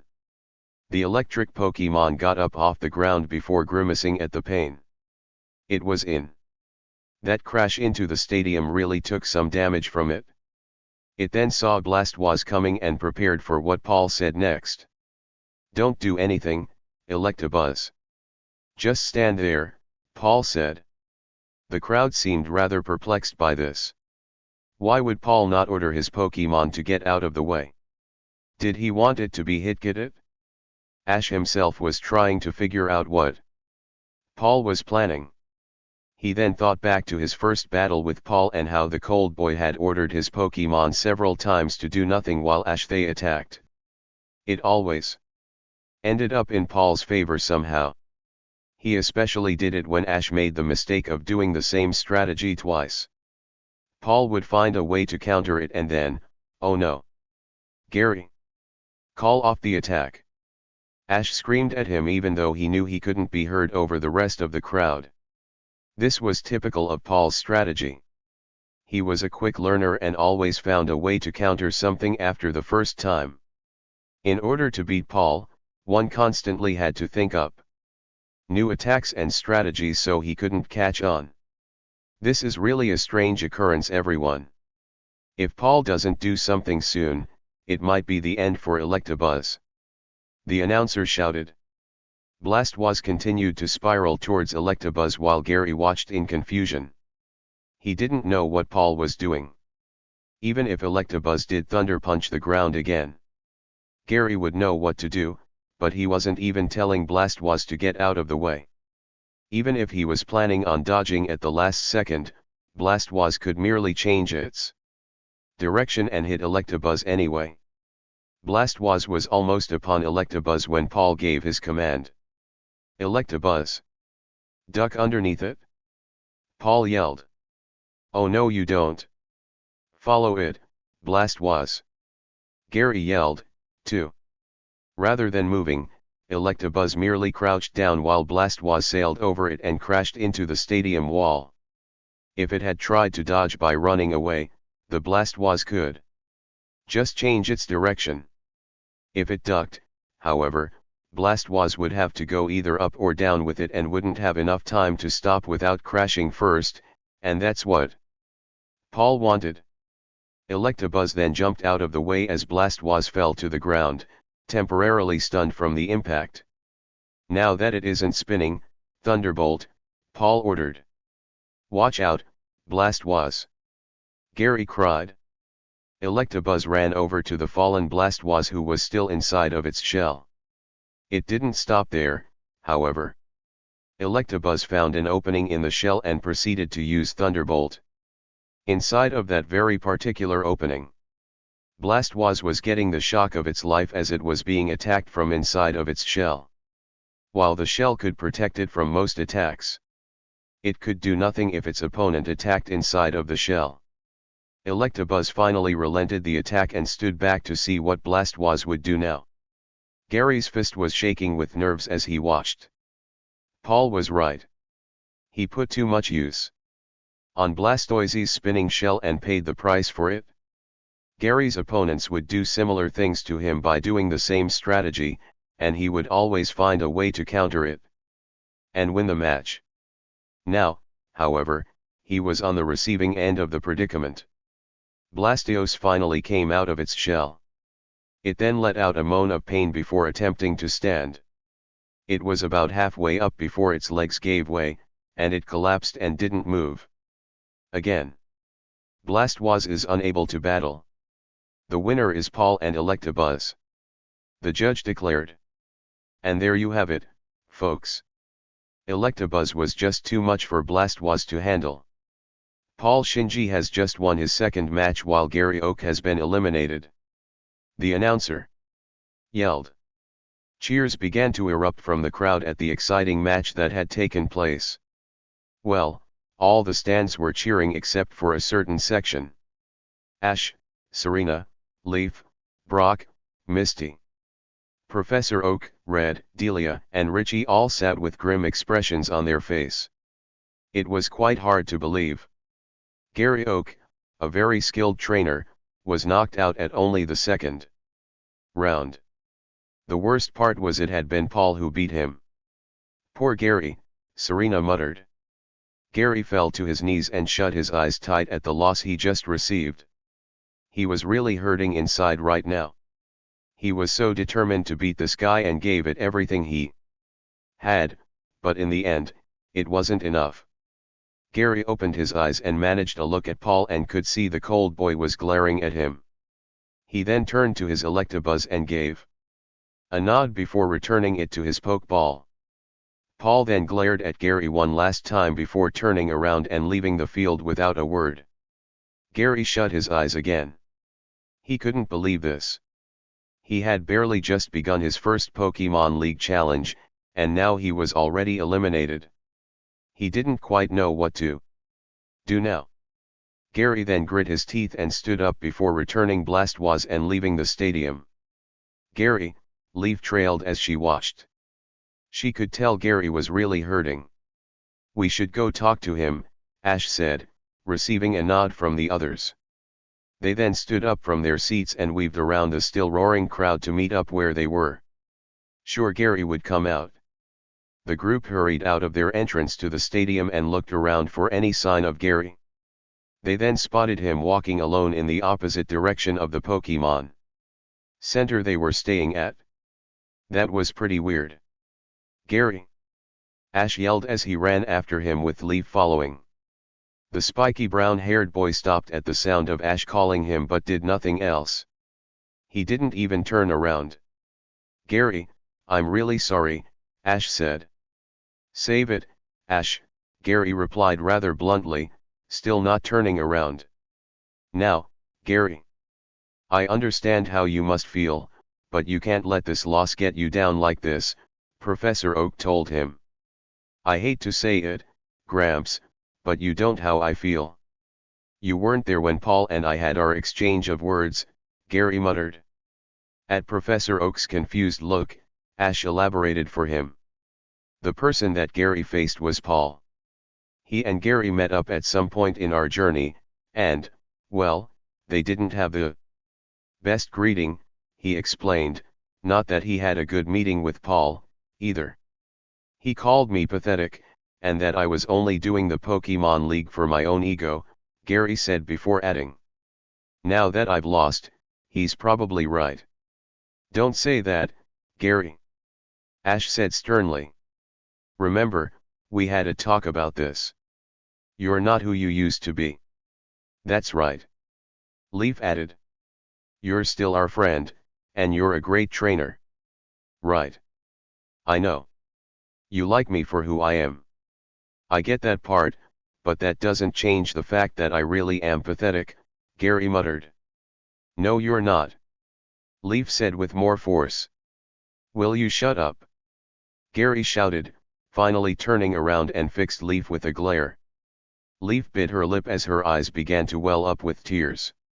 Up until now, she had always been the voice of reason for Gary. She had been the one to talk to him and reassure him whenever Ash wasn't around. Now, Gary was even rejecting her, and that really hurt. Upon seeing Leaf's upset expression, Gary turned back around. I think it's best if I go off on my own for a little while. I have some thinking to do, Gary said. Wait. You're leaving? Ash exclaimed. I am. Now that I've lost, I don't really have any business here anymore, Gary replied. You can still cheer Ash on and be with us, Serena tried. No thanks. Ash is a great trainer and will only win more battles. I'm sure of it. Seeing him win will only remind me of what I don't have, Gary muttered. What's that? Ash asked curiously. The pride of Pallet Town, Gary answered. It's the pride of friends, wanting to protect others and being happy for their progression in life. Ash has the traits of someone to give. Pallet Town a person to be proud of. I don't. All I had was an arrogant attitude and a fake posse of cheerleaders. But you aren't like that anymore, remember? Leaf shouted as tears began to fall from her face. It doesn't matter. I need to change, and the only way to do that is if I go off by myself. I don't want help from anyone, Gary said. Gary, you don't need to do this. I have seen many trainers in my years of Pokemon researching, and you and Ash are some of the most promising trainers I've seen in a long time. I'm proud to call you my grandson, Professor Oak told him. Surprise flashed through Gary's eyes at Professor Oak's statement. He then felt his own eyes become a little wet. He wiped his eyes with his sleeve and turned back around. Then. Just you wait. When I return, I'll really give you a grandson to be proud of. For now, I've got some soul searching to do, Gary muttered. With that, Gary resumed his walking. The group couldn't fully comprehend what the true root of Gary's problem was. He had been acting strange ever since he had a huge blow to his pride when Team Rocket captured him and Leaf. He then had another blow to his pride by the things Paul said to him. Ash had managed to talk him out of it, but Gary just lost to the one person he really wanted to beat and now truly believed himself to be pathetic. Gary, Ash trailed again. I'm Gary Oak. It's time that I get stronger, for real. Thanks for your support everyone, but I need to do this alone. It will be the only way I can truly change, Gary said himself. Leaf ran after him, but she didn't get far before Gary stopped her. Don't follow me, Leaf, he said sternly. I'm going by myself. I'm going to get stronger no matter what, but I need to do it alone. I'll come back, but I don't know when it will be. Leaf then let the tears fall freely from her face as Gary continued to walk away. She heard footsteps behind her before a pair of hands rested on her shoulder. She turned around and saw it had been Ash. Leaf then buried her head in Ash's chest and began to cry openly. Ash slowly wrapped his arms around Leaf and patted her back comfortingly. It had been an extremely long time when Leaf had been this upset. She and Gary had gotten a lot closer than one would think over the course of their Pokemon journey, and for Gary to reject her like this was probably devastating. Professor Oak looked on solemnly as Gary walked away. He then bent his head down and closed his eyes. He didn't want Gary to leave like this either, but he was also old enough to make his own decisions. It had probably been partly his fault that Gary grew up the way he did. Had he been able to pay more attention to Gary rather than researching, Gary might not have become so arrogant and prideful. From what he could tell, Gary had suffered major blows to his pride throughout the last half of his journey, and now this loss against the worst person possible had been the last straw. Do you think we should tell Blue? Red asked from beside Professor Oak. Yes. I'll be the one to tell him, Professor Oak finally said. It wasn't long before Gary disappeared from view. No one bothered to go after him this time as it was clear that Gary had made up his mind. He would just fight back. Nothing was going to make him come back until Gary felt it right, whenever that may be. Leaf continued crying into Ash's shoulder as she couldn't bear to see Gary go. It might be too much if she actually saw him disappear from view like that, knowing he wasn't coming back for an extremely long time, if ever. Ash wished there was something more he and his friends could have done for Gary in the meantime. He thought that those talks with Gary would have really helped, but it seemed that he still harbored some of the old habits inside of him and couldn't forget about how he used to be. Now it had resorted to this. Unbeknownst to them all, Gary had a single tear roll down his cheek once he was far enough away. "I'm sorry, Leaf. I know you've been there to help me, and I appreciate it, but I have to change by myself. When I come back, I'll be someone that you, Ash, and all of Pallet Town can really be proud of. You'll see." The mood had been rather somber after Gary departing on such a bad note. Nobody could really bring themselves to say much, especially Leaf. She had a depressed look on her face that not even Ash or Serena could change. Ash couldn't help but feel a slight anger at Gary for being selfish like this. The spiky brown-haired boy said he wanted to change. But then he went and did something like this and broke Leaf's heart.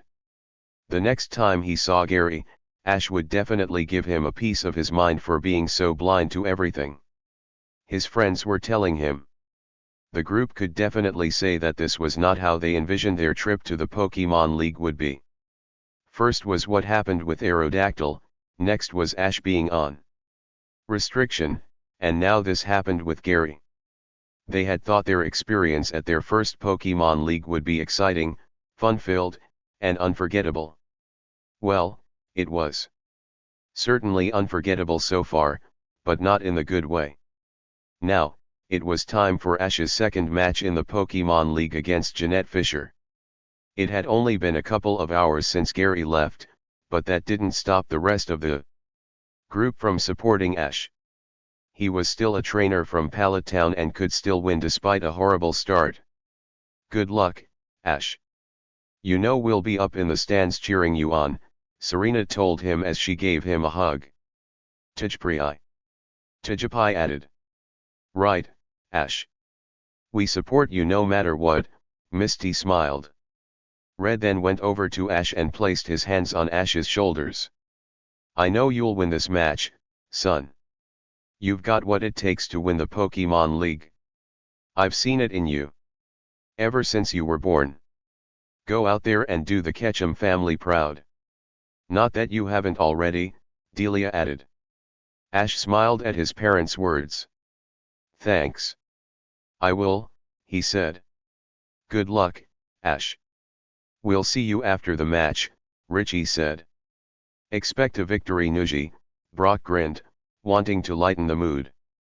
"Ha ha ha," Ash mumbled sarcastically before looking over at the one person who hadn't wished him luck yet, Leaf. She still had a rather upset look on her face and was avoiding eye contact with Ash. "Leaf?" Ash questioned. Leaf then looked up with determination in her eyes, but Ash could tell there was more emotion in them. "Good luck, Ash. Do what that jerk Gary couldn't and win the match. You can do it." Just as he thought. Ash wasn't the only one angry at Gary for leaving like that. Despite Leaf's tense words, Ash decided it was best to just agree with her. He and Serena would definitely be talking to her later. "All right. I'll win," Ash replied before turning to go into the trainer's entrance with Officer Jenny. As Ash walked through the tunnel, he was a little apprehensive. What kind of greeting would the crowd give him once he walked out? Would they boo him? Yell at him? Throw things at him, or just have the incredible awkward silence which was worse than any of the other scenarios? Ash wasn't extremely concerned about the crowd's opinion of him, because he still had his friends and family, but it would be nice if everyone in the Pokemon League didn't hate him. Ash then stepped out into the light with the grass field in front of him while Officer Jenny stayed behind. "Here it goes. And here he is, folks. Ash Ketchum from Pallet Town has just arrived," the announcer declared. This was immediately met with a lot of confusion in the crowd. They all gave questioning looks or frowns at this bit of news. Ash could hear various shouts ranging from "What's he doing here?" or "How was he not disqualified?" or "Great. Better leave before I'm killed." None of these words particularly comforted Ash, but it was still better than the awkward silence. Ash tried to look to see where his friends and family were at, but the huge crowd made it impossible. Pikachu looked like it wanted to shout out at the crowd, but Ash stopped it by holding out his hand. "It's okay, Pikachu. I won't let them bother me anymore. No matter what the crowd does, I still have Serena, my family, and the others," Ash told it. Pikachu said sadly, but kept walking with its trainer regardless. Once Ash made it up to the trainer's box, the announcer shouted the arrival of his opponent. "And in the other corner, we have Jeanette Fisher from Crimson City." Ash looked curiously as a silhouette, or rather, multiple silhouettes appeared not far from the entrance on the other side. He then raised his eyebrow in confusion as a long red carpet was suddenly thrown out and unfurled on the grass before it. One of the silhouettes then stepped forward on the battlefield to reveal a girl that didn't look too much older than Ash. She had long purple hair with a big yellow ribbon on top and was dressed in a red kimono. Ash assumed that was Jeanette. There were two people by her side who were throwing flowers over her head from a basket they were carrying. A cheerleading squad came in behind her.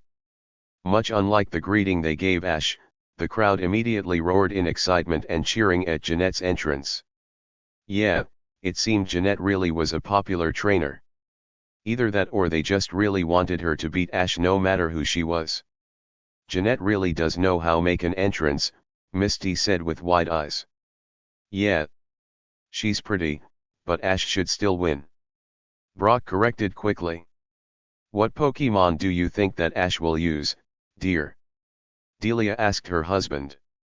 "I would definitely say his Bulbasaur would be a good choice for the grass field, but it also may be wise to save it for later in the match to give him an advantage if things turn south," Red replied.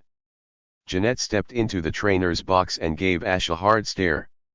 It didn't appear to be filled with disdain or contempt like Ash was expecting.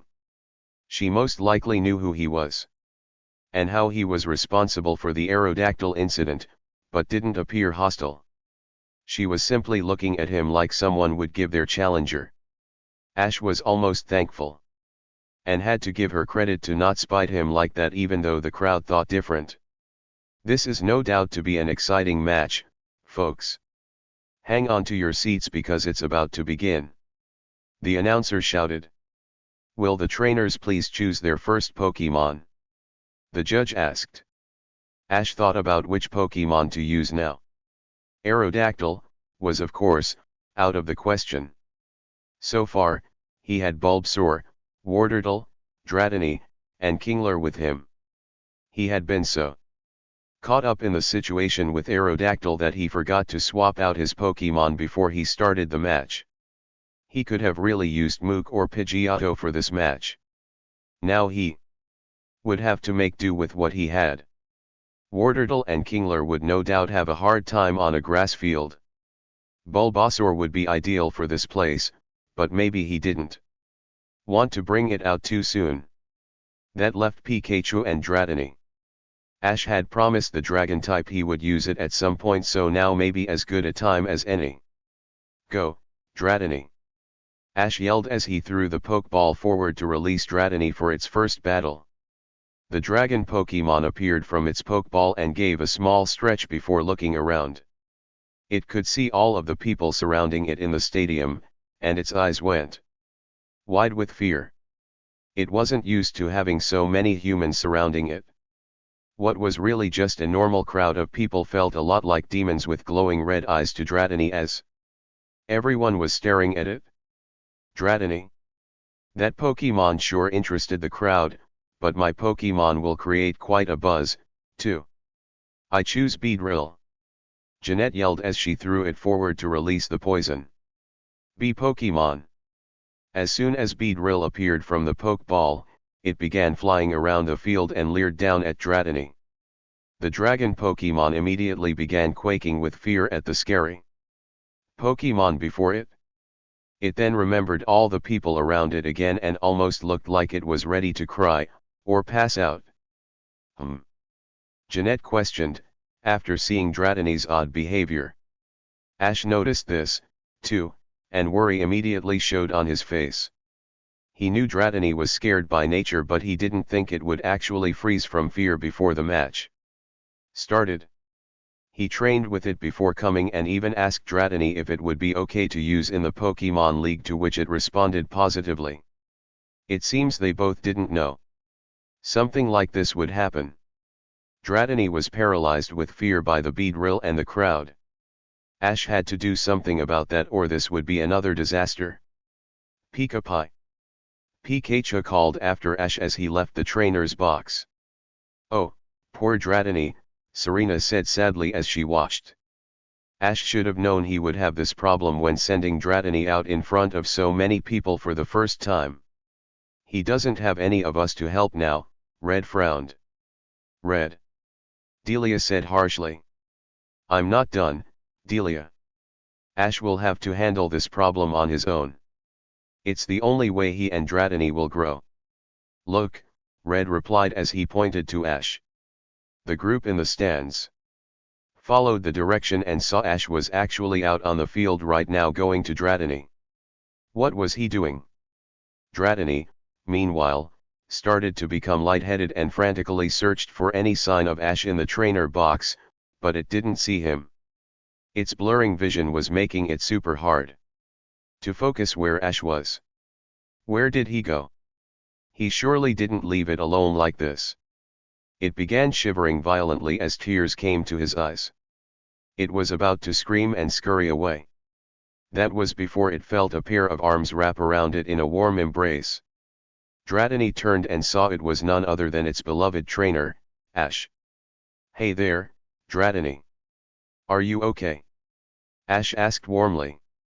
Dratini cooed nervously in response and looked at all of the people around it and then at the Beedrill before burying its face in Ash's chest. Yeah. I see what you mean. All of these people and that Beedrill can be a little overwhelming, can't it? Ash asked. Dratini cried weakly in agreement.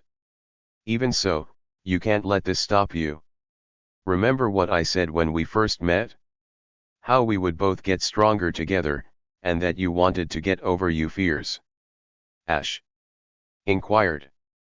Dratini took its face out Ash's chest and looked up at him. You're a great Pokemon, Dratini. I already know that. We just need to show everyone else that you're great, too. If you're always scared, you'll be missing out on so many great opportunities, Ash told it. Dratini cooed softly in response. Of course I'll be here with you every step of the way, including this battle. If you're scared, don't focus on all of the people around you. Just focus on me. I'm going to be right behind you the entire time in the trainer's box. Just listen for my voice. I promise I won't leave you by yourself, Ash asserted. Dratini felt its eyes water again. Not because it was scared but because of the warmness of Ash's words. He promised not to leave it, and be there for it. Dratini could definitely trust him with that. Of course I won't make you. The decision is yours. I can swap you out for someone else if you would like. There's still time, Ash said. Dratini shook its head. It had told Ash before that it wanted to battle for him in the Indigo League, and that's what it was going to do. Sure, it was still really nervous, but Ash said he would be there, and that was good enough for Dratini. It wouldn't focus on all of these scary humans around it. It would only focus on Ash, and they would win. Dratinit's scared look finally turned to one of determination. There you go. I knew I could count on you. What do you say we win this battle together, Dratini? Ash suggested as he rubbed its head. Dratini gave another cry in response, but it wasn't a fearful one this time. It sounded eager and ready to battle. All right. Let's do it, then. Ash stated as he stood up and walked back towards the trainer's box. Dratini watched him go the entire time. Once Ash was back, he looked right down at Dratini and gave it a smile and a thumbs up to show he was right there. Dratini nodded and turned back around to face its opponent. It was ready to fight now. Ah! That's so sweet, Misty gushed. Indeed. Ash handled that very well, Professor Oak commented. It's as I thought. I would have expected no less from my son to do that for his Pokemon, Red approved. Yeah. Ash is definitely a great trainer, Richie agreed. Serena nodded as she watched. Ash just had that special way with Pokemon. She still remembered when Dratini first met them how it was too frightened to do anything. Now, here it was, ready to fight for Ash. It was clear that Dratini adored him, and this was its way of repaying Ash for the hard work he put in to earn its trust. She loved that about him. Serena then looked over at Leaf to see her reaction. The brown-haired girl had been oddly quiet since coming. Under normal circumstances, she would be standing up on the seats, screaming and cheering Ash on, but this was a massive contrast from her usual cheerfulness. There was just a feeling of melancholy in her whole face. Serena couldn't help but frown. She wondered if she would be like this if Ash ever left her, not that he would. She then tore her eyes away from Leaf and resumed watching the impending battle. It was then she noticed something quite odd. The fans weren't giving such angry looks at Ash anymore. They weren't cheering for him, but they didn't seem to be booing him or insulting him, either. Jeanette herself seemed to have a small smile on her face. Did they approve of what Ash did for Dratini? Are the trainers now ready? The judge asked as he raised his flag. This will be a 3-on-3 battle. Whoever has a Pokemon left standing at the end will be declared the winner. I'm ready, Ash replied with a nod. Pika-Pi. Pikachu cheered on. Dratini nodded its head, too. It heard Ash's voice and immediately felt relieved. It would feel so much better when it knew Ash was with it. As long as he stayed by it, it would be willing to do anything. It then gave a hard look at the Beedrill in front of it. The Poison Bee Pokemon still looked intimidating, but Dratini wouldn't back down this time. It was going to fight for Ash and win. All right. The match will now begin. The judge declared as he brought his flags down.